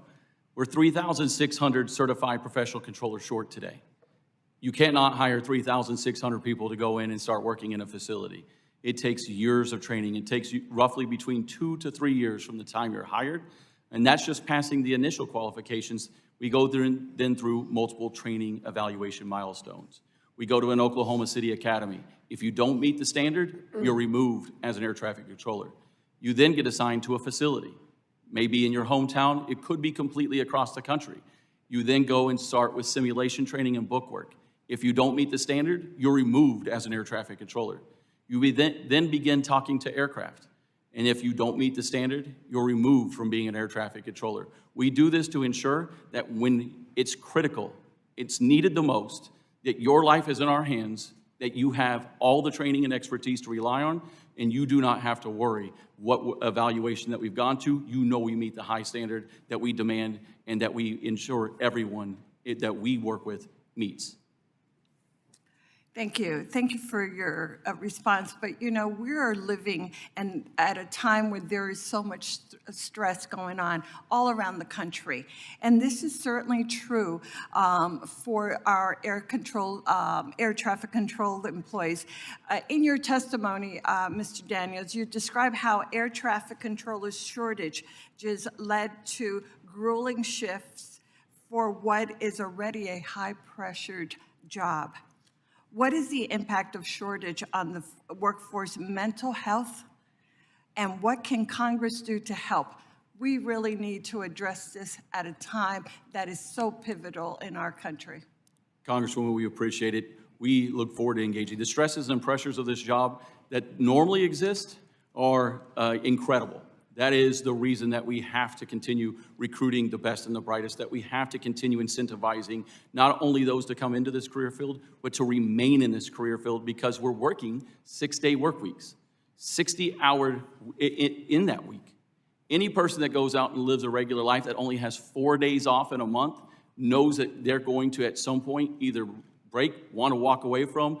And yes, we have a medical system that does not meet the standards of today, as in getting help that each and every person needs. It is archaic. It needs to be reviewed. There are ARC recommendations that we look forward to working with the agency on to implement and bring our controllers' standards up to, for us to address our mental health issues while going through all of this. Thank you so very much. I look forward to working with you on that as well. Thank you, Mr. Chairman. I yield back. Thank you. The gentlelady yields back, and I recognize Mr. Begich for 5 minutes for questions. Thank you. Question from Mr. Rinaldi. We recently experienced tragedy in Alaska with an airline flight from Unalakleet that crashed outside of Nome. It was a reminder of Alaska's unique, challenging operating environment. As you know, Alaska is extremely remote in comparison to the lower 48. And Alaska has the highest per capita air accident rates of any state in the nation. What changes in process or technology do you believe would improve aviation safety in remote regions of the nation like Alaska? Thank you, sir. Thank you for the question. Yes, aviation is the #1 mode of transportation in Alaska, and it's unique. You need to have the most modern equipment.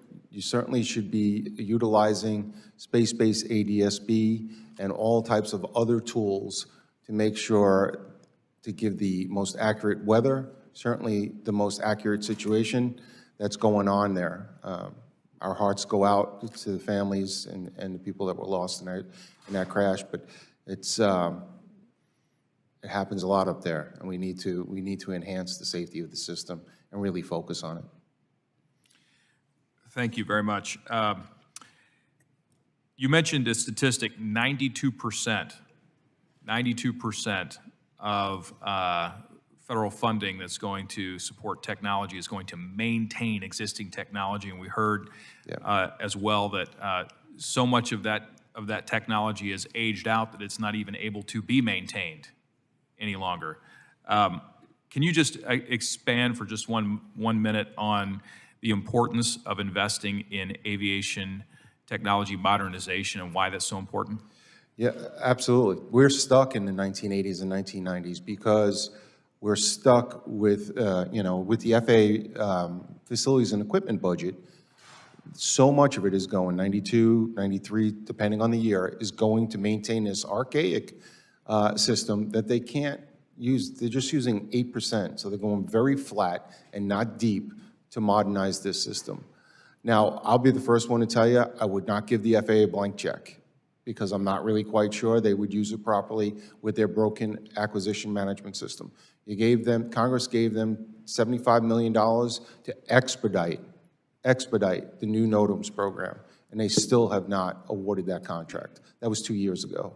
So I think you need some type of structure there to restructure the situation and understand that you just can't give them money, because under this current structure, it won't work. Thank you. So just to recap, resources have been provided, they've been allocated by Congress. It's the FAA's broken processes that have limited the ability to deploy those funds in a responsible way that would be supportive of accelerating modernization. Is that correct? I would say that's correct. I would also say not enough resources have been given to facilities and equipment to modernize the system quick enough. Thank you. And with that, I yield the balance of my time to Chairman Nels. Thank you, sir. Mr. Daniels, and we're talking about the age and everything. I'm reading your written testimony. I don't see anything in there that talks really about the hiring process. So it is my understanding from start to finish, it takes like 12.8 months, over a year, to hire somebody to get them in the pipeline to Oklahoma City. Is that right, about a year, over a year? Congressman, we aren't involved with the initial recruitment, but that is. I'll just tell you what it is. It's yes, over a year long. I'm thinking, now why? Why would it take? I know Secretary Duffy said we want to try to, condense the steps from 8 steps to 5 steps, but over a year, to me, would be unacceptable. The gentleman I talked to yesterday in my office, he said it's over a year. He said, you know what the problem is? We're not sure of hiring candidates. We've got thousands of them. but we're short of psychiatrists. So what the hell you mean you're short of psychiatrists? Well, everybody's got to go through an exam, but there's hundreds, if not thousands of them, up against a brick wall because we don't have enough psychiatrists. What is your union doing to address that? Are you bringing that issue to the forefront? Chairman, we've gone for decades saying that we need to Should, speed up that because process. it's affecting your staffing. Some simple fixes. It only makes sense. I yield back. Thank you. The gentleman yields back, and I recognize Ms. Gillen for 5 minutes for questions. Thank you. Mr. Daniels, thank you for being here today. I'm honored to represent New York's 4th Congressional District, which is the South Shore of Nassau County on Long Island. And it is also the home to New York TRACON N90. After multiple delays and strong opposition from the New York congressional delegation, the FAA nonetheless required 12 air traffic controllers to relocate from N90 on Long Island to Philadelphia, uprooting these civil servants from their families, from their friends, and from their lives. Do you have any insight on why this decision or decisions like this are being made and the impact that it could have on our airspace and on air traffic controller morale? Thank you, Congresswoman, for the question. It is a dangerous precedent to set to force air traffic controllers out of their home facilities to another one.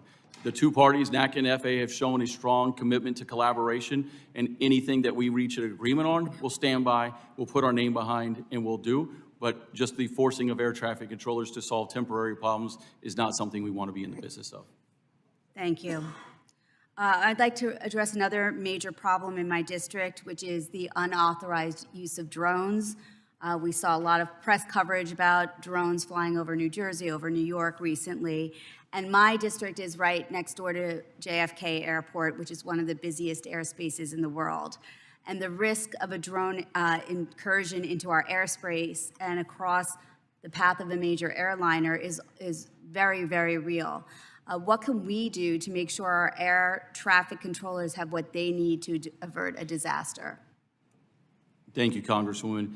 It's been stated many times today and agreed upon by those on this panel that it has to be a funding reform and a change to our strategy for the long-term enhancement of the equipment that we use.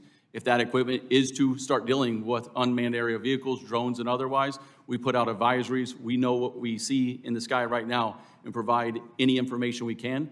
But the enhancement of technologies, the enhancement of rules to ensure and protect America's public and the safety of the flying public, we will absolutely stand behind. We would partner, or we would want to be a part of and collaborate on that initiative.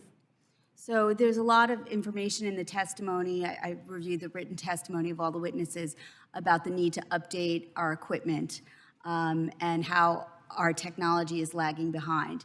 It seems like the price tag to do this is quite high. You can elaborate further on that. And then the second part of that question is, in terms of if you couldn't get everything at once, what do you think is the most critical part of our infrastructure that needs to be improved? Congresswoman, I think sometimes just a simple example is the best way to handle it when it comes to needing the funding reform. You don't go and buy a house and then not know how much money you're going to have next month to pay for that house. You'll start making decisions, or maybe the couch that's going to go in that house, but I cannot buy the entire house. And that's quite often what's happening inside the FAA. If there is one thing that we need to put our efforts behind, I'll expand it to two because I believe that they're critical, is the telecommunications and then also our NOTAM system. Both of those can cripple the nation's flying public. Thank you. Mr. Sparrow, last year's FAA Reauthorization Act, which was signed into law in May, included millions of dollars in aviation workforce grants to help build and grow the talent pipeline of pilots, technicians, and manufacturers. However, FAA remains woefully understaffed. For example, as of December, it was short about 800 technicians. What else should Congress do to help recruit and maintain a skilled aviation workforce? Congresswoman, thank you for the question. When it comes to our airway transportation system specialist workforce, right now, about 36% of them are over the age of 55 years old. So they're coming on to retirement very soon. We have asked the FAA to create a workforce plan that addresses what they're going to do with this workforce going forward in the future.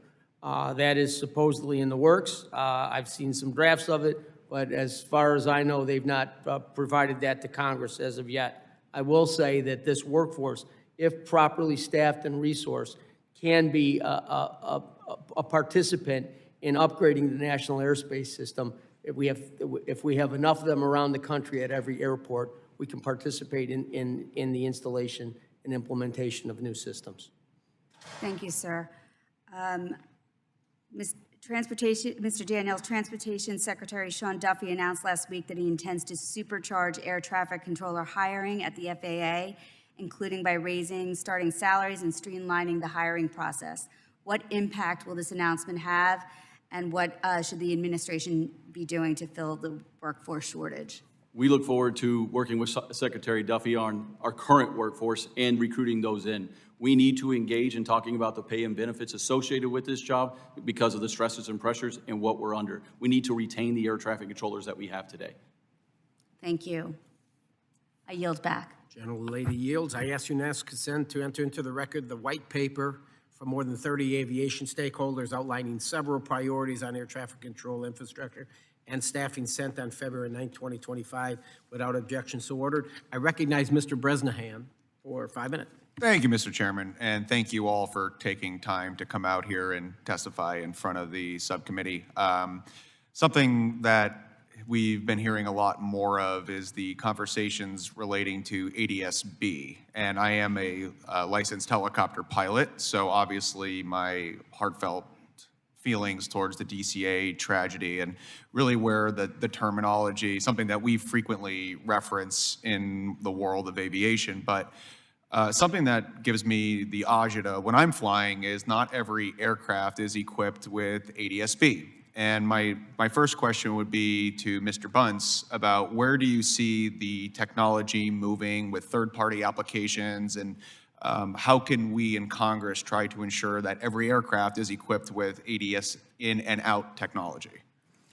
So as you know, when we initially made the mandate out there, it was what we consider in the veil. So basically underneath really busy airports, Class B, Class C airspaces we classify. Once you get beyond that, then it's not a requirement. But if you think about where we're going as a nation, we as an aviation nation, we're employing advanced air mobility, but also drones out there. One of the impediments to the beyond visual line of sight rule that is stalled right now is because we don't have a way to deconflict, especially with helicopters that are flying down low below 400 feet with those drones. But our drones now are equipping with technology to be able to detect that ADS-B signal, and NASA is actually taking on an effort to see if we can field very low-cost systems that we already put out in sailplanes, and if that signal is strong enough to be able to allow the drone, which you can't see with your eyes, to be able to avoid us. You know, those drones, it's a big deal. We saw out in California that drone impact of that water bomber out there, and it's only a matter of time where we're gonna have a significant mid-air collision with a drone that can take down an aircraft, especially if it hits in the windscreen. So this is I'm glad you brought it up, because this is a really important priority that we look at expanding that technology. You nailed it. And I mean, drones very frequently, helicopters are flying 400 or 500 feet AGL, and a drone gets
The actual way that we think that reform needs to happen is that budgetary reform that you speak of, is looking at the different metrics and measures, the Aviation Trust Fund being a part of it, but mainly all sitting down to come to a solution that allows for that long-term funding to occur. Because the lack of planning that we can do today is honestly the main crippling component of it. Why So can't any you- accountability put in place? Why can't you plan? Say that again, sir? You said your inability to plan for the future. Why can't you plan? Is it because of the budget? Is it because of bureaucracy? It's because from day to day, month to month, continuing resolution to continuing resolution, that funding either doesn't change, it's already being spent on something else, and it's not being put to modernizing as it's needed. Okay. Well, looking back, you said it's long overdue. Why?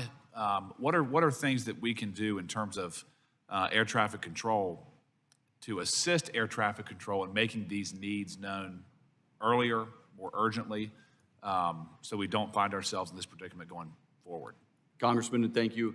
NACA has been advocating for at least 10 years on the very change that you speak of. Number one, it has to be in the realm of telecommunications.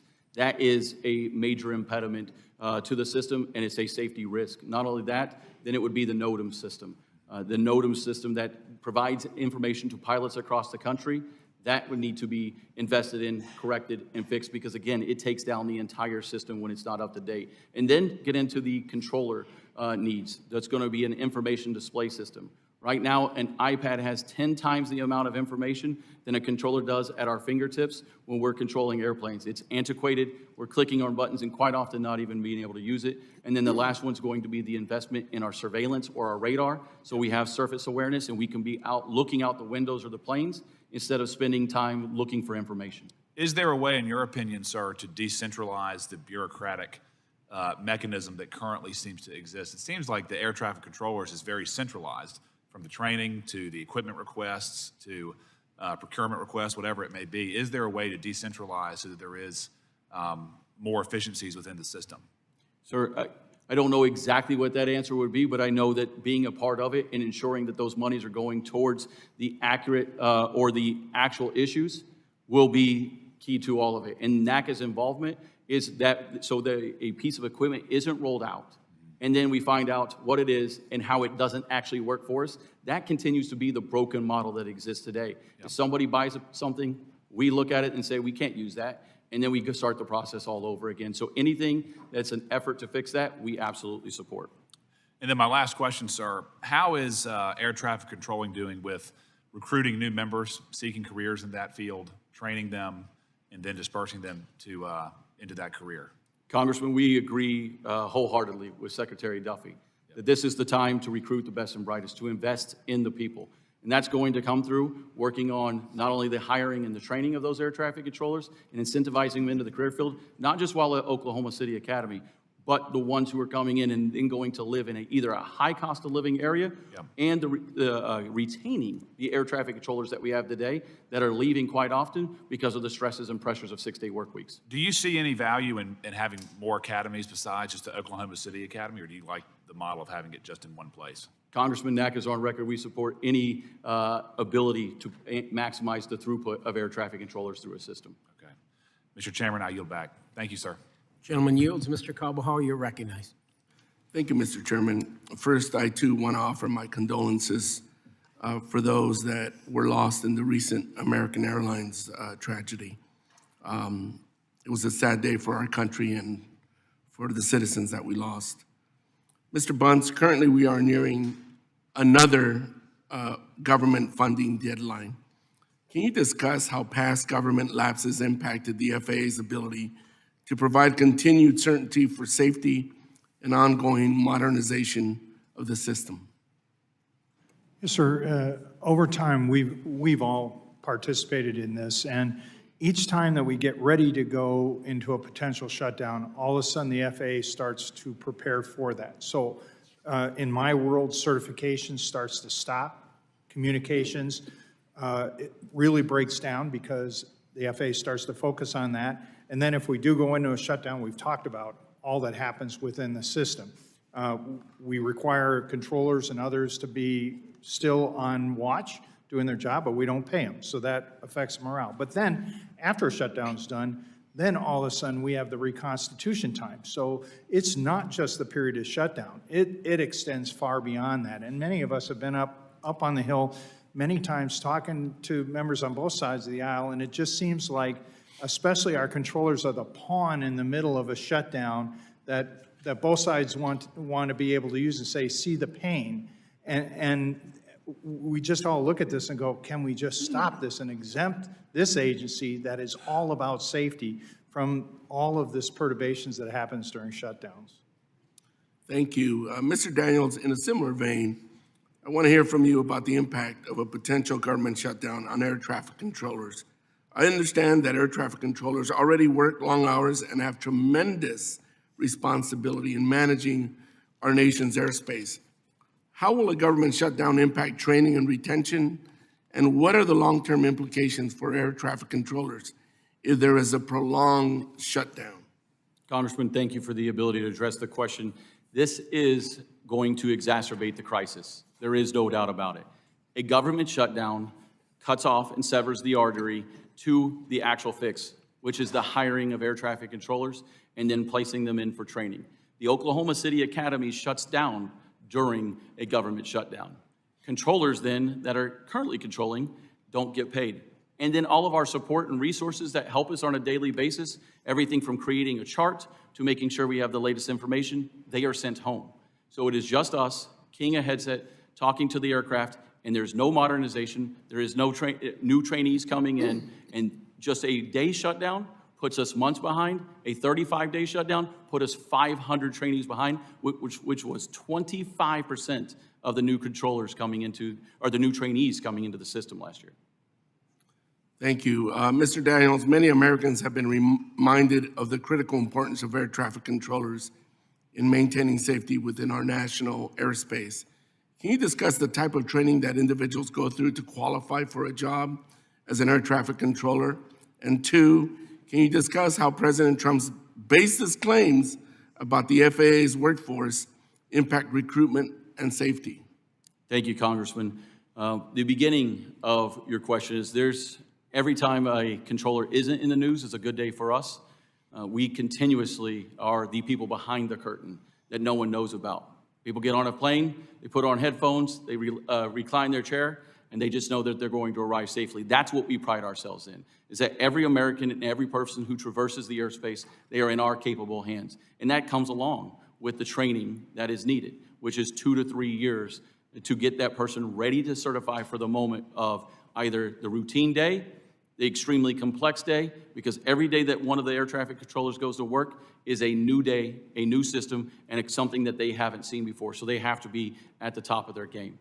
Now, for the recruitment of air traffic controllers, again, we look forward to working with Congress and Secretary Duffy on the recruitment of the best and brightest. We have to sit down and talk about the pay and benefits associated with it if we're going to be bringing new persons into this field. And we stand by, ready to engage at any moment to do just that. Did DEI have anything to do with the recent accident? Our air traffic controllers are highly skilled, highly trained, and go through 2 to 3 years. It's regardless of race or gender who is able to make it through this career field. There are multiple job jeopardy points or training evaluation milestones through the academy, through simulation training, and then through talking to the aircraft themselves that they can be removed from if they don't meet the standards.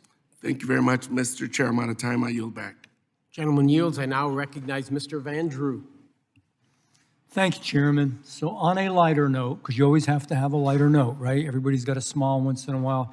The chairman mentioned that some of the recruiting difficulties we've had when you met with some folks was because of the psychiatric testing and a shortage of psychiatrists. I just got to tell you, I think it's real good that to be a member of Congress, you don't have to go through that psychiatric testing. All right? What do you think, Chairman? Right? We've been here a few years. I just wanted to acknowledge that the FAA really has been doing a good job, and it's an incredible job addressing the recent events, the tragic events that we've all gone through. And it's an invaluable asset to this nation. I've said it before, I'll say it again, I'm always happy to support them.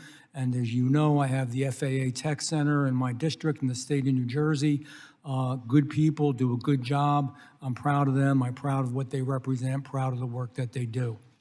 And you knew, and you've touched on this already, so I'm not going to go into detail. We have 1,020 fewer certified professional controllers than in 2012, 9% decrease in the number, and yet we have an increase in the responsibilities, the work, and the volume that's there. It's a lengthy training process. We talked about that. The bottom line is we got to do better, and I think Secretary Duffy really knows that. I think it's abundantly clear, and I'm hoping in a bipartisan way on both sides of the aisle that when it comes to this, regardless of some nuances and differences in opinion on some things, that we've got to do better. And I brought this up to Mr. Spiro last time you were here. I don't know if you remember, but Atlantic City International Airport, and of course, I did a tour. I've toured the FAA numerous times. The 177th Fighter Wing is right next door. And of course, the air traffic controllers. I went up in the tower. Interesting. They were still using floppy disks. I know that they're changing that this year, is my understanding. Hopefully, they've changed it already. But just so people understand that aren't involved in this industry, this business, or in Congress, they were using this to update their IDS-4 systems. It's a technology from 1994, not 2004, not 2012, 1994. And again, if it wasn't sad, it would be humorous. They had a difficult time obtaining these discs, so they would go to places like Sam's Warehouse and other such retail stores to actually get, what they needed. That's not how we become the best, the brightest, the sharpest, the fastest. That's not how America's number one. So thank goodness they're changing that. Mr. Spiro, can you give us any update on what's going on there at AC quickly? Thank you, Congressman. And yes, I do remember our interaction last time on this topic. So the EIDS system is currently in process. We've got some folks working with them on it. I do want to tell you that there's a question of whether or not right now the FAA is going to terminate our participation in this program and some others.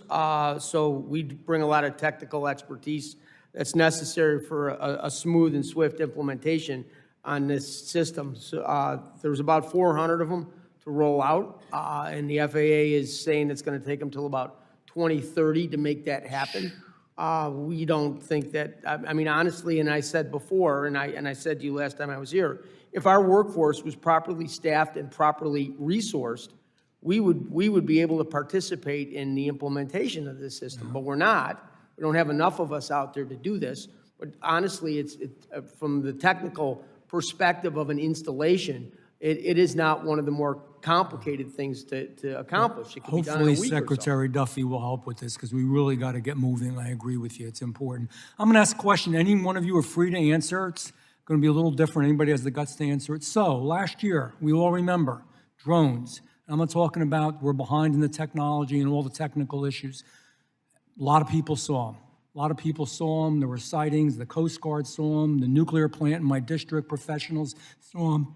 Chiefs of police were in my office the other day, and they asked if I could find out more about it. Originally, they said that they didn't know what it was. The Pentagon didn't know what it was, Department of Defense. They knew it was something, nothing to fear. They didn't know where they were going, what they had, but nothing to worry about. Then we were told that it was just backyard drones. We found out that wasn't accurate either. And now recently we've been told it was the FAA, which I don't understand, because if it was the FAA, wouldn't we have communicated? We spent a lot of money getting the Department of Defense out there, getting advanced radar systems out there that could detect if they were doing frequency skipping, spent money with the different agencies, police officers, the municipal police, chiefs of police, none of them knew what was going on. Can anybody tell me if it was the FAA, why wasn't there some level of communication? Mr. Daniels, you look like a brave man. Congressman, I'll jump in. If it was the FAA, we have standards and rules associated with who can we operate in and around the airspace for any type of drones. That means we weren't aware of it, and we remain committed to working with the agency in ensuring that that situational awareness occurs in and around all of our airports. Yeah, well, that's good and all, and I'm going to yield in a second. Something's up. I don't know. It was either a gross malfunction, dysfunction in communication, horrible, or there's something more to it, one or the other. And I still don't, nobody can give me a good answer. I yield back, Chairman. Gentleman yields, and I'll recognize Mr. Stanton for 5 minutes. Thank you very much, Mr. Chairman, and for the witnesses for being here today for this critically important hearing. I also want to extend my thank you to Laurel Grant and Amy Hunter for being here and to represent all families of the victims of that horrific crash that occurred just last month and just a short distance away from where we are sitting right now. Our skies are busier than ever. Safety has to be our #1 priority. This committee has sounded the alarm about aviation workforce shortages, particularly air traffic controllers, for years. The issue has never been partisan. As my colleagues have said, we worked across the aisle to craft and pass the bipartisan Federal Aviation Administration Reauthorization Act of 2024, and it passed the House overwhelmingly. This bill lays out a clear roadmap to improve our air traffic control system, including hiring more air traffic controllers to address critical understaffing issues and updating aging air traffic control technology and systems, many of which are decades old. Paper strips and floppy disks, as Mr. Callio has recently testified. After the devastating crash at Reagan Airport and a series of incidents across the country, including 2 fatal accidents recently at Arizona airports, my colleagues and I did send a letter to Secretary Duffy 2 weeks ago calling on him to immediately implement these bipartisan improvements in the FAA reauthorization.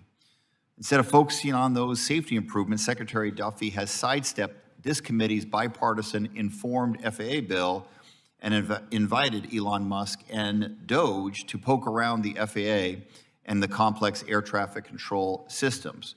We cannot allow Silicon Valley's move fast and break things ethos to impact our commitment to safety in the United States aviation sector. Case in point, Secretary Duffy allowed DOGE to hand out pink slips to hundreds of critical air traffic control staff. That action alone should be setting off alarm bells for every member of this committee concerned about maintaining the gold standard in aviation safety. Mr. Spiro, as my colleagues and I have mentioned here today, the recent firings at the FAA targeted some safety specialists, including members of Professional Aviation Safety Specialists, or PASS. Can you briefly speak to the importance of these individuals who were fired and the impact that that has on aviation safety? Congressman, thank you for the question. Thank you for recognizing the folks that we represent. I've brought up a few of them here today, but I'll talk about another handful of people. Telecommunications specialists. Some of them were fired because they're probationary employees. They have a very specific field of expertise when it comes to, and Mr. Daniels was talking about telecommunications issues. They have a very specific field of expertise when it comes to internet protocol. And of course, the agency's going through a transition right now, trying to get off of something called time domain multiplexing and going to internet protocol. And that's causing them a problem and a lot of money. In the midst of that, we fire some of those folks. And when we talk about the management and program assistants, it seems like that's a very bureaucratic job. It's not. It supports our technician workforce, our airway transportation system specialists, so they can accomplish the work that they do every day. Logistics, making sure that contractors are there on time, and a variety of other tasks that they don't have to spend time away from doing. I really appreciate the answer. Mr. Daniels, excuse me. Some in the industry are calling for limits to Article 114 activities, which obviously promotes labor management, discussion, conversation on improving our national aviation systems, including safety. What would be the consequences of changes in relation to aviation safety? Congressman, I appreciate the question. There's no better example than between 2006 and 2009, when the FAA and the NACA did not have an agreement in place, there were 0 technologies implemented or actually deployed to the field for 3 consecutive years when NACA SMEs weren't, subject matter experts weren't involved. It cannot be a system where you don't involve the very people who work with the equipment day in and day out. Leadership 101 is you go and work with those closest to the issue. We are the ones closest to the issue. We will continue to seek solutions that are a cost savings to the taxpayers, and that is our commitment. We really appreciate that, and bringing labor and management to the table has real benefits, including on aviation safety. Finally, we can be creative in finding solutions to staffing problems. The FAA Contract Tower Program is one of the FAA's most successful government industry partnerships. The FAA Reauthorization Act included my provision directing FAA to establish a pilot program to convert high-activity air traffic control towers operating under the Contract Tower Program to FAA-staffed visual flight rule towers. And I just wanted to make note that that is a program that we need to implement and move forward with. It's important to my district, including Phoenix Mesa Gateway Airport, and with that, I yield back. Gentleman yields. Mr. Master, you're recognized. Thank you, Chairman. I'm like everybody else. I'm going to pick on Mr. Daniels for a little while here. Good to see you all. Are you an air traffic controller yourself? Congressman, yes, sir, I am for 26 years. Went to school when? I am currently assigned Fort Worth Center Air Traffic Control Center. You went to school when? I went to school as a high school graduate in Fort Worth, Texas. As an air traffic controller? No, I went through high school and then went to the United States Marine Corps at the age of 19, where I learned my skills as an air traffic controller. And how well did they transfer over from military service into civilian air traffic controlling? The basics of air traffic control in general are learned and understood, but every facility is unique, and it takes years to transition into that facility. So when I moved from the Marine Corps into Addison Tower, it took months, it took almost a year to get fully up to speed. And then when I went from Addison Tower to Fort Worth Center, it took approximately 2 years for me to train there. What was your MOS title? 7252, 7253, Tower and Radar Air Traffic Controller. Very good. And so you're, to just be clear, then and today, whatever branch of the military you are, whether you're that in the Marine Corps, whether you're a JTAC in the Air Force or whatever, it transitions, but it doesn't transition just like that with the click of a finger. Congressman, that's correct. You have to go through the trainings and standards for the entire system and then for the facility specific. Okay. Now, walk me through. I'm trying to understand just the training pipeline for air traffic controllers, right? When you started the actual schooling portion of becoming an air traffic controller, is it pretty similar today to what it was when you went through? When I went through the Marine Corps, it was its own specific As a civilian. When you went through as a civilian. Once I became a civilian, Yes. I did not have to go through the FAA Academy that 95% of the trainees have to go through because of my previous experience in the Marine Corps. How much of the schooling were you able to knock out by your military experience?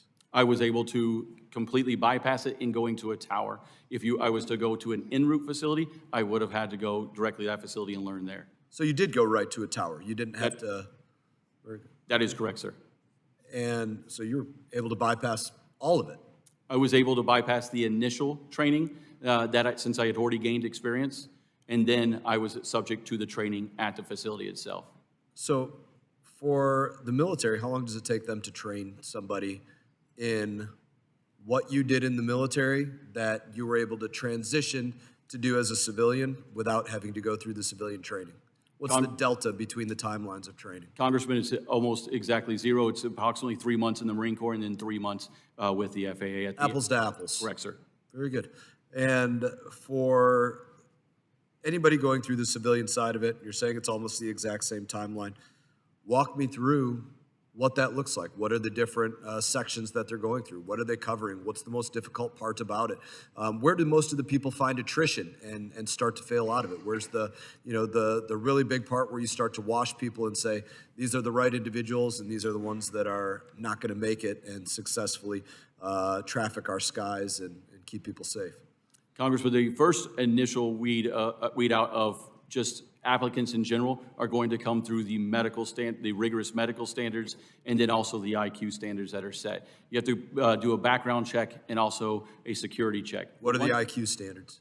The IQ standards are one test given to everybody, and then you get ranked into tiers of your qualification level from there. It's not literally an IQ test. It's more of a a standard of a number of different things, like an ASVAB in the military.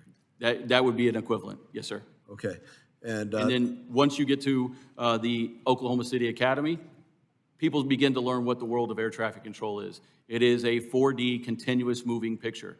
A lot of people can operate in understanding bookwork, but then the practical application of being able to turn, descend, change, and handle multiple things at one time, the continuous need to evaluate a scenario and then execute a plan is quite often the part where you begin losing the most people in air traffic control. is there an AI component to air traffic controlling? And say that one more time, sir. Is there an AI component to air traffic controlling? Currently, there's no technologies that we interface with that have the AI component. We would be, open to any new technologies as long as they assist the air traffic controller and don't do the job for us. Do you foresee that, or can you foreshadow something where there is a value add because there's a technology developed as it relates to AI? Congressman, any new technologies that are going to assist an air traffic controller, we be, as long as we're a partner in working with the FAA to evaluate it and then implement it, we'd be open to as long as it assists us. But you don't have a specific, hey, there's really a hole right here that could be filled in part by technology where it would help augment the air traffic controller or help add value add to the air traffic controller. You don't see that right off the bat that you could share. Congressman, the number one system right now is our information display system that is antiquated and does not give us real-time information for the airports or any of the traffic that we're servicing. Define not real time. It is a computer that is updated approximately every 56 days, usually by floppy disk. What everybody's been speaking about on floppy disk. Okay, very good. My time has expired, but I appreciate the answer to my questions, and I appreciate you all being here today. Thank you, Congressman. Gentleman yields, and I'll recognize Mr. Garcia of Illinois. Thank you, Mr. Chairman, Ranking Member, and of course the witnesses for being here today.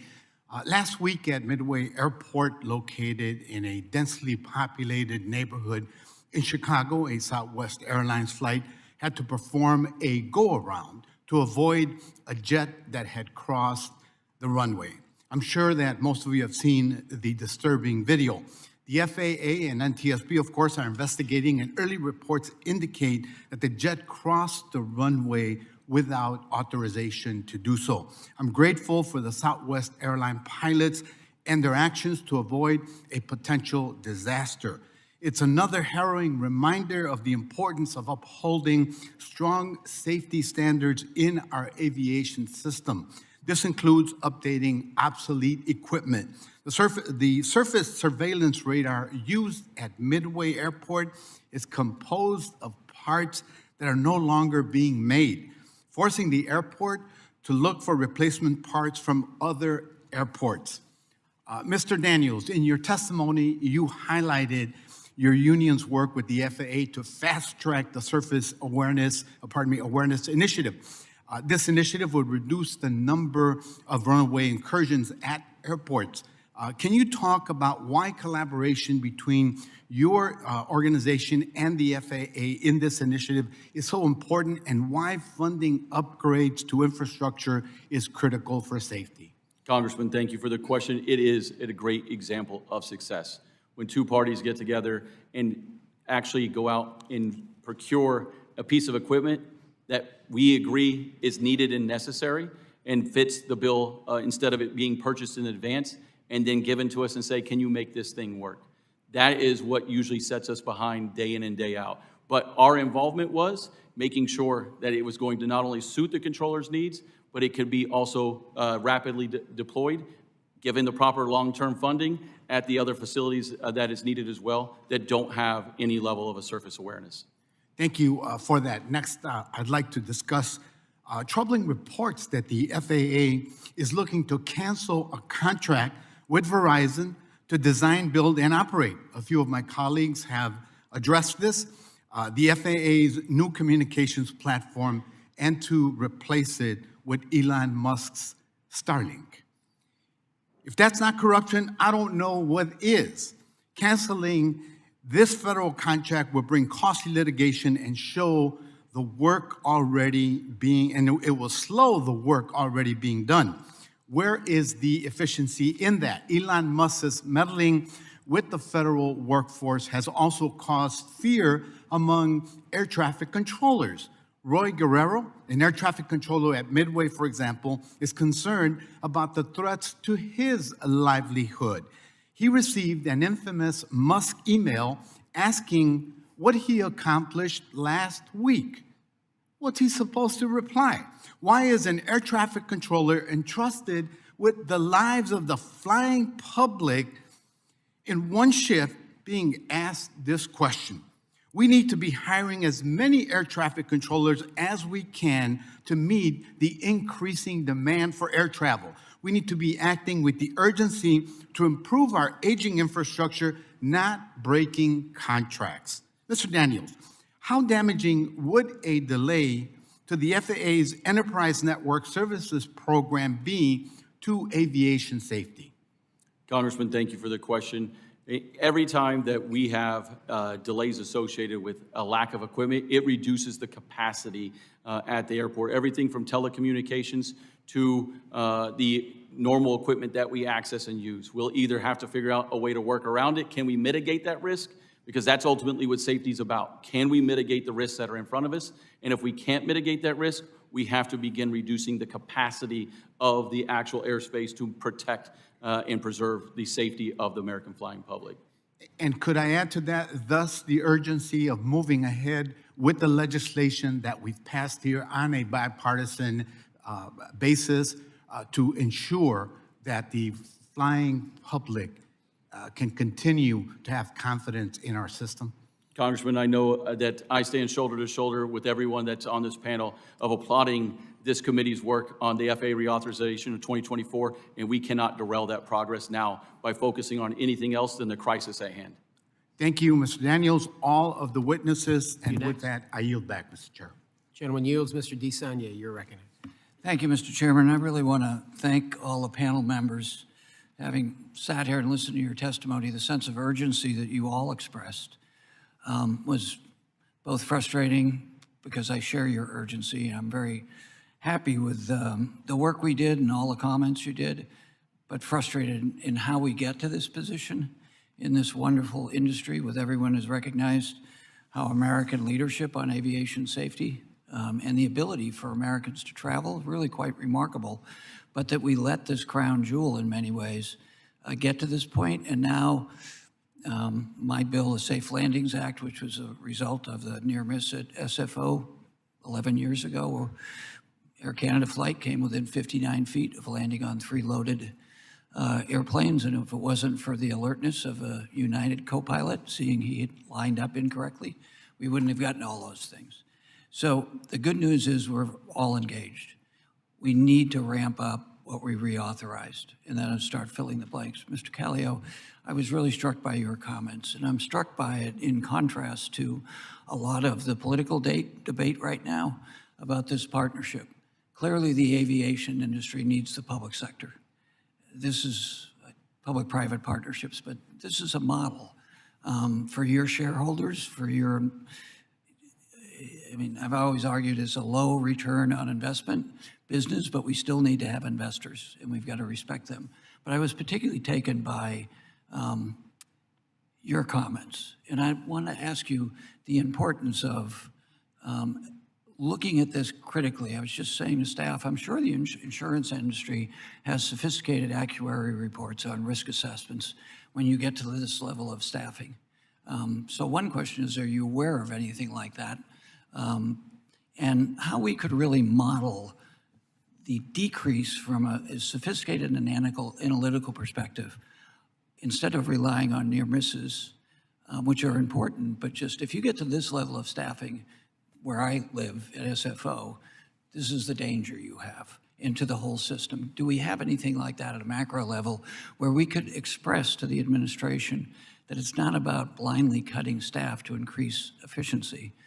I refer to it as the Department of Dope. Having been a business owner for many years and believe in efficiency, there's lots of efficiencies we could work on in a nonpartisan, bipartisan way.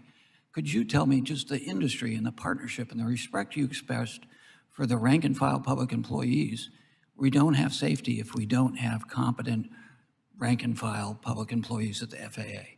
Could you just add to that comment? And if there are such analytics in your industry that you're aware of that would better help us guide the urgency of your testimony and getting the reauthorization amped up, but also further funding. Thank you, Congressman. There are analytics that we can get to you and provide to you. We look at them all the time. Obviously, our members look at them within their own companies to find the efficiencies, make sure they have the employees that they have. Overall, I would say there have been failings in terms of efficiencies, in terms of how money has been spent, how technology has been employed or not employed. And that's what I would urge this committee, frankly, to keep its focus on. We all have our parochial interests. We have a bigger issue here. We have to galvanize today to do what we can. And I would urge you to look, and we'd be happy to come in and talk about them. Yeah. We have provided short-term, medium-term, and long-term recommendations. We have the opportunity to do things right now in terms of an emergency funding bill. We could make a leap forward on where we are now. And that, I think, is incumbent upon all of us to do that. And again, keep our focus. Keep our focus. That would be great. Just a risk assessment. When we get to this staffing level, there's a higher risk. So looking at near misses are important, but there's got to be more sophisticated analytics than that. Mr. Daniels, I've mentioned this before, having been at the tower at SFO and listened to high-cost areas and the challenges in recruiting, which is where most of the volume is, in places like New York and DC and San Francisco and LA. Could you speak to that a little bit? Your members have told me over and over again, in California and here, is you can't get young people to go into the field for a variety of reasons, but not least of which high housing costs. So the differential isn't significant enough. Congressman, thank you for the chance to address the question. We are not immune to the economy. We are not immune to having to move across and away from our families when we take and go to serve the American public in this job. We have members from coast to coast in many different areas. We will forever be bound by an airport, and those airports have high costs of living, and we must keep up with it, and we must sit down and work with this administration on the pay and benefits associated with it. And Mr. Chairman, this is an example of blue areas and red areas. Everybody travels, and they all have to go through these areas that are maybe Democratic areas just because of the volume, but your constituents, our constituents all over the country are going through them. So if we approach it from a safety perspective, that serves everyone. Thank you, Mr. Chairman. Thank you. The gentleman yields for the panel. We have votes at 1:30. I think we have 2 members yet, so we should be through here very shortly. Ms. Davids, you're recognized. Thank you, Chairman Niels, and also thank you to Ranking Member Cohen for holding this hearing today. Thank you, of course, to our witnesses for taking the time to be here. You know, millions of passengers are able to board, fly, and disembark flights in the United States every year thanks to the scores of hardworking personnel across our country and the most advanced technology in the world. Unfortunately and heartbreakingly, sometimes terrible accidents do occur, like the mid-air collision of Flight 5342, which originated in Kansas, and the military aircraft PAT-25. I do want to acknowledge and share my heartfelt condolences to the families, some of who I know showed up here today, and to all the communities that are grieving right now. Overall, the United States does still enjoy exceedingly safe national airspace and does so without a second thought. Safety isn't free, though. From fully implementing Next Gen and upgrading our air traffic control systems to training and retaining folks like aviation safety specialists and air traffic controllers, we have to continue to invest the time and resources to ensure that we're protecting the flying public. I do want to note that in the entire time that I've been doing this job, I have seen the professionalism and the commitment to safety of our aviation safety specialists and our air traffic controllers. And I want to continue the conversation about that human capital investment that was started earlier by my colleague Rep. Titus. I'd like to start with a question for Mr. Spiro and Mr. Daniels. Can you talk through how long is the training process for becoming a fully certified professional controller or certified airway transportation system specialist? Thank you, Congresswoman, for the question. It takes approximately 2 to 3 years on average to become a fully certified air traffic controller. Congresswoman, thank you for the question. So to be an airway transportation system specialist, it depends on the field of expertise that you go into, if it's communications or radar, automation, navigational aids, but it can take typically up to 3 years to get certified on that sort of equipment. I want to add that equipment is different around the country. So you don't have one instrument landing system, you don't have one radar, you don't have one type of communication. All of those things are different around the country, so the academy has to maintain different sorts of equipment for folks to get trained, and that does cause the pipeline to get smaller, because you're instead of using 3 classrooms to train on one thing, you're using 3 classrooms to train on 3 different things. And thank you, Mr. Spiro, because that actually leads into my second question, which is, I do think it would be helpful for folks to understand why it takes so long. I mean, I'm glad that you guys go through the rigorous training, but if you could talk a little to why it takes the amount of time it does for certified professional controller or systems specialist, maybe if you could walk through the respective processes. For air traffic controllers, the primary function is once they're hired, they'll go to an academy if they meet the initial qualifications of security, medical, and background checks. Once they go, they have training evaluation milestones that they have to hit at the academy. If you don't reach a certain level of competency or ability to execute the tasks at hand, you're removed from air traffic control. Once you complete that model at the 3 years of at Oklahoma, you then move to a facility. Then you go through bookwork. If you don't meet the standards, you're removed from air traffic control. Then you have to do simulation training. Once again, if you don't meet the standards, you're removed from air traffic control. And then finally, you move into actually talking to the aircraft. And all of this is built in order to have the level of competency, have the level of understanding, so that way when it's not just the routine day or it's the complex day, it's when that moment hits that you have no idea about, that puts you to rely on those fundamentals, is why we have such a rigorous training process. Thank you. And when it comes to the airway transportation system specialists, typically they bring some of that skill set to the table already. Most of them learned navigation in the military, and then they have to go through principal schools with radar or automation navigational aids, and it takes a significant amount of time to get that, and then have to get certified on the equipment before they're able to go to work as journeymen. Yeah, thank you. And Mr. Bunce, I will probably follow up, because I did want to kind of bring forward some of the delays that we've seen with the FAA as they've rolled out some of the next-gen elements and the timeliness of those. I know that there's they're in the final phases also of some initial Datacom deployment. So we'll follow up with questions. And thank you so much for being here again. Mr. Chairman, I yield back. Mr. Garcia, you're recognized. Thank you, and I think, I know we're wrapping up our hearing, so thank you all for our guests and witnesses for being here. Mr. Chairman, thank you. Mr. Callio, thank you for your decades of service to the aviation industry. Congratulations on your retirement. I'm a newer member to the committee. I just joined, but I'm very interested in aviation, obviously in transportation. We have an airport in the city of Long Beach, which is also a city airport that we operated when I was mayor just before coming to Congress.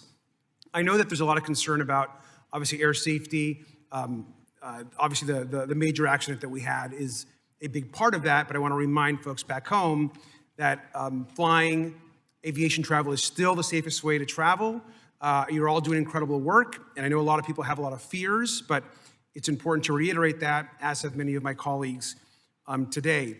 But what I am very concerned about, of course, are the sudden decisions by President Trump and certainly Elon Musk to fire more than 400 FAA technicians that we employ through the FAA, and the confusion and the chaos that has caused. Our constituents are scared. There are, of course, accidents that happen, of course, that we need to investigate. But the concerns about the human capital are very concerning, and I couldn't agree more with my colleagues that have shared their concerns about needing more air traffic controllers, of course, and not less. And of course, we know that every person that works at the FAA, their central mission is safety, whether they're an air traffic controller or not. And the decision to have those firings happen, particularly following the days of the crash, are very concerning. Now, I personally believe that the president and Elon Musk have undermined safety by doing so. These have been, all FAA employees are critical personnel as far as I'm concerned, and we do understand that layoffs have impacted the FAA's Aviation Safety Division, the Certification Office, Flight Standards Office, the Office of Airports, and the Air Traffic Organization. Now, Mr. Sparrow, I know your organization represents FAA employees that have been recently fired by the new administration. Could you give us very briefly just one or two examples of what responsibilities these workers actually had? Certainly, thank you for the question, Congressman. So, aviation safety assistants keep the skies safe by supporting aviation safety programs. They handle critical documentation. Aeronautical information specialists collect, evaluate, prepare critical navigation data, maps, and procedures. And then we have maintenance mechanics. They keep facilities running by repairing, maintaining buildings, utilities, infrastructure, everything from carpentry to air conditioning. Thank you. And that's, to me, all of those are critical positions. We should not be letting go of those positions, especially after having concerns about what's happening right now and trying to make our airspace safer. And so thank you. Mr. Daniels, now you've worked as an air traffic controller. I have to imagine your ability to do your job ensures and depends on other FAA employees. Is that a fair assumption to make? Thank you, Congressman, and yes, it is. It is an ultimate team sport that we do every day. So again, we shouldn't be letting go any of these FAA employees, especially right now, and it's a shame that Elon Musk has been given the ability to do so. I just want to also just add, we've heard reports of another priority for Elon Musk, of course, which is potentially to abandon a 15-year, $2.4 billion FAA contract with Verizon, which in my opinion is completely shameful and in my opinion also speaks to the level of corruption that is possible in this process. We know that he wants, of course, the contract to go to his own company that he personally owns, which is SpaceX. Now, I agree with Ranking Member Larson in thinking this absolutely should concern this committee and should concern the entire Congress. I'm also worried about its impact, of course, to workers. Now, Mr. Daniels, given your experience, how much time and money could be wasted if the FAA started back at square one in the process with a new company?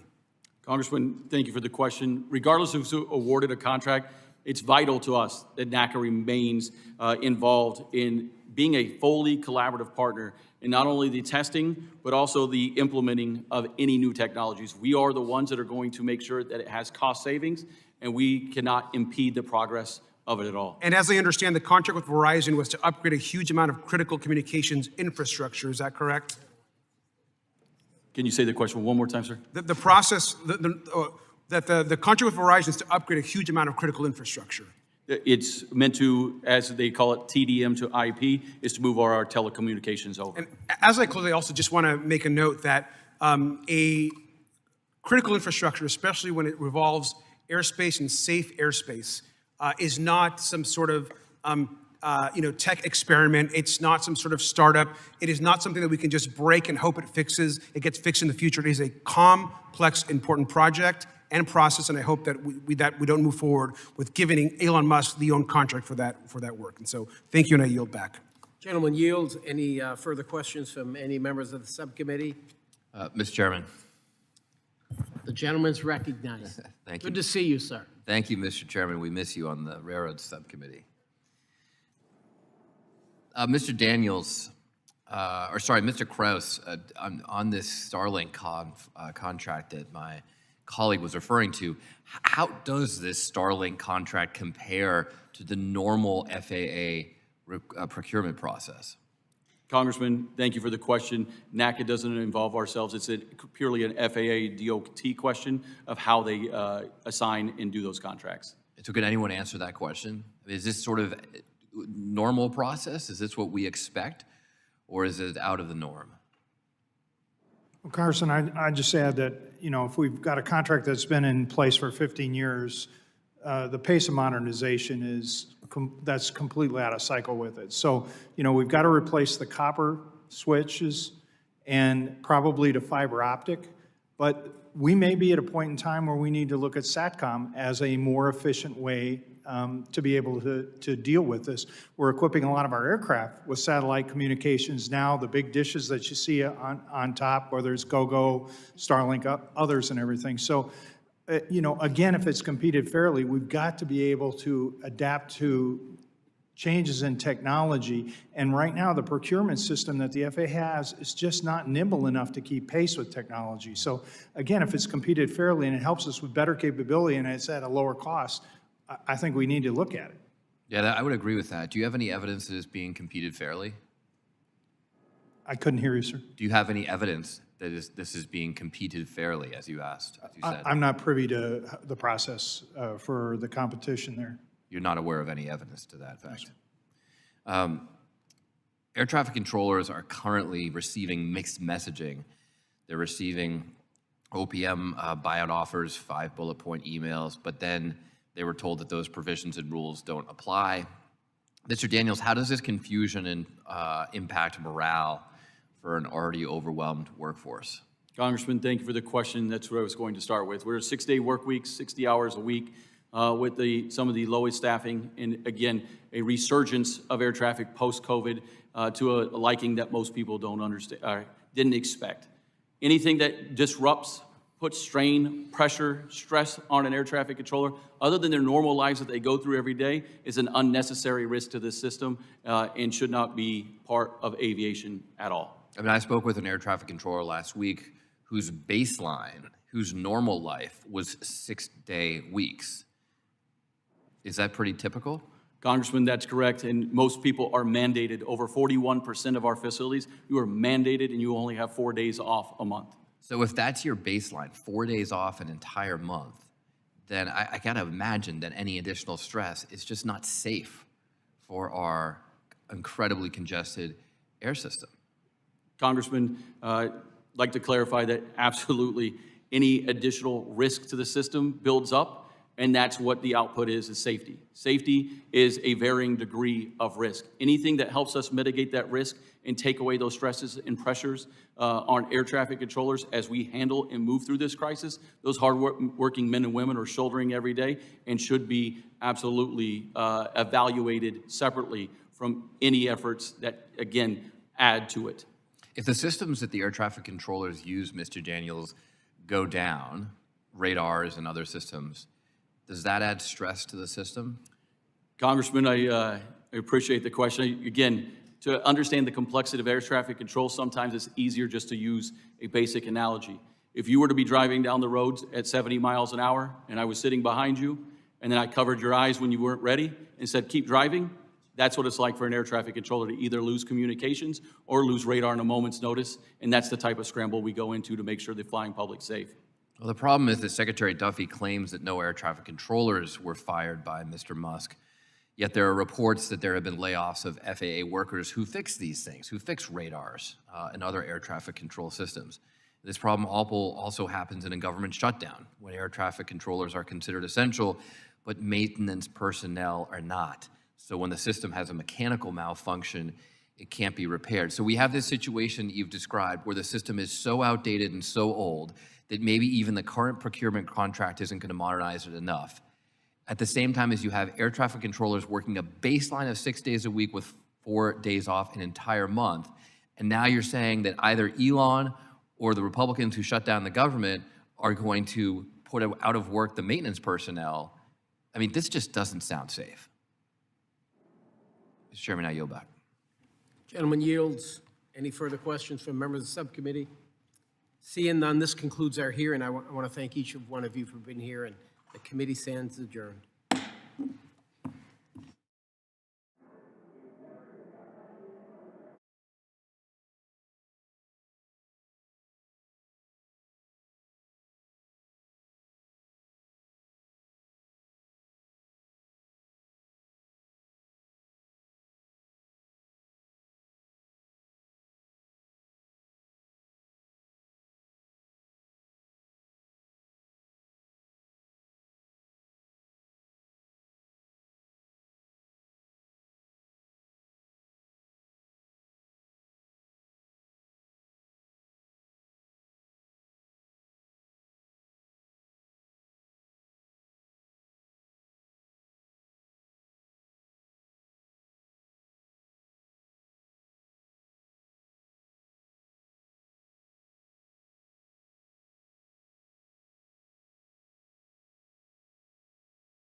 and with a bit of luck, I am live. Let me just double check in here.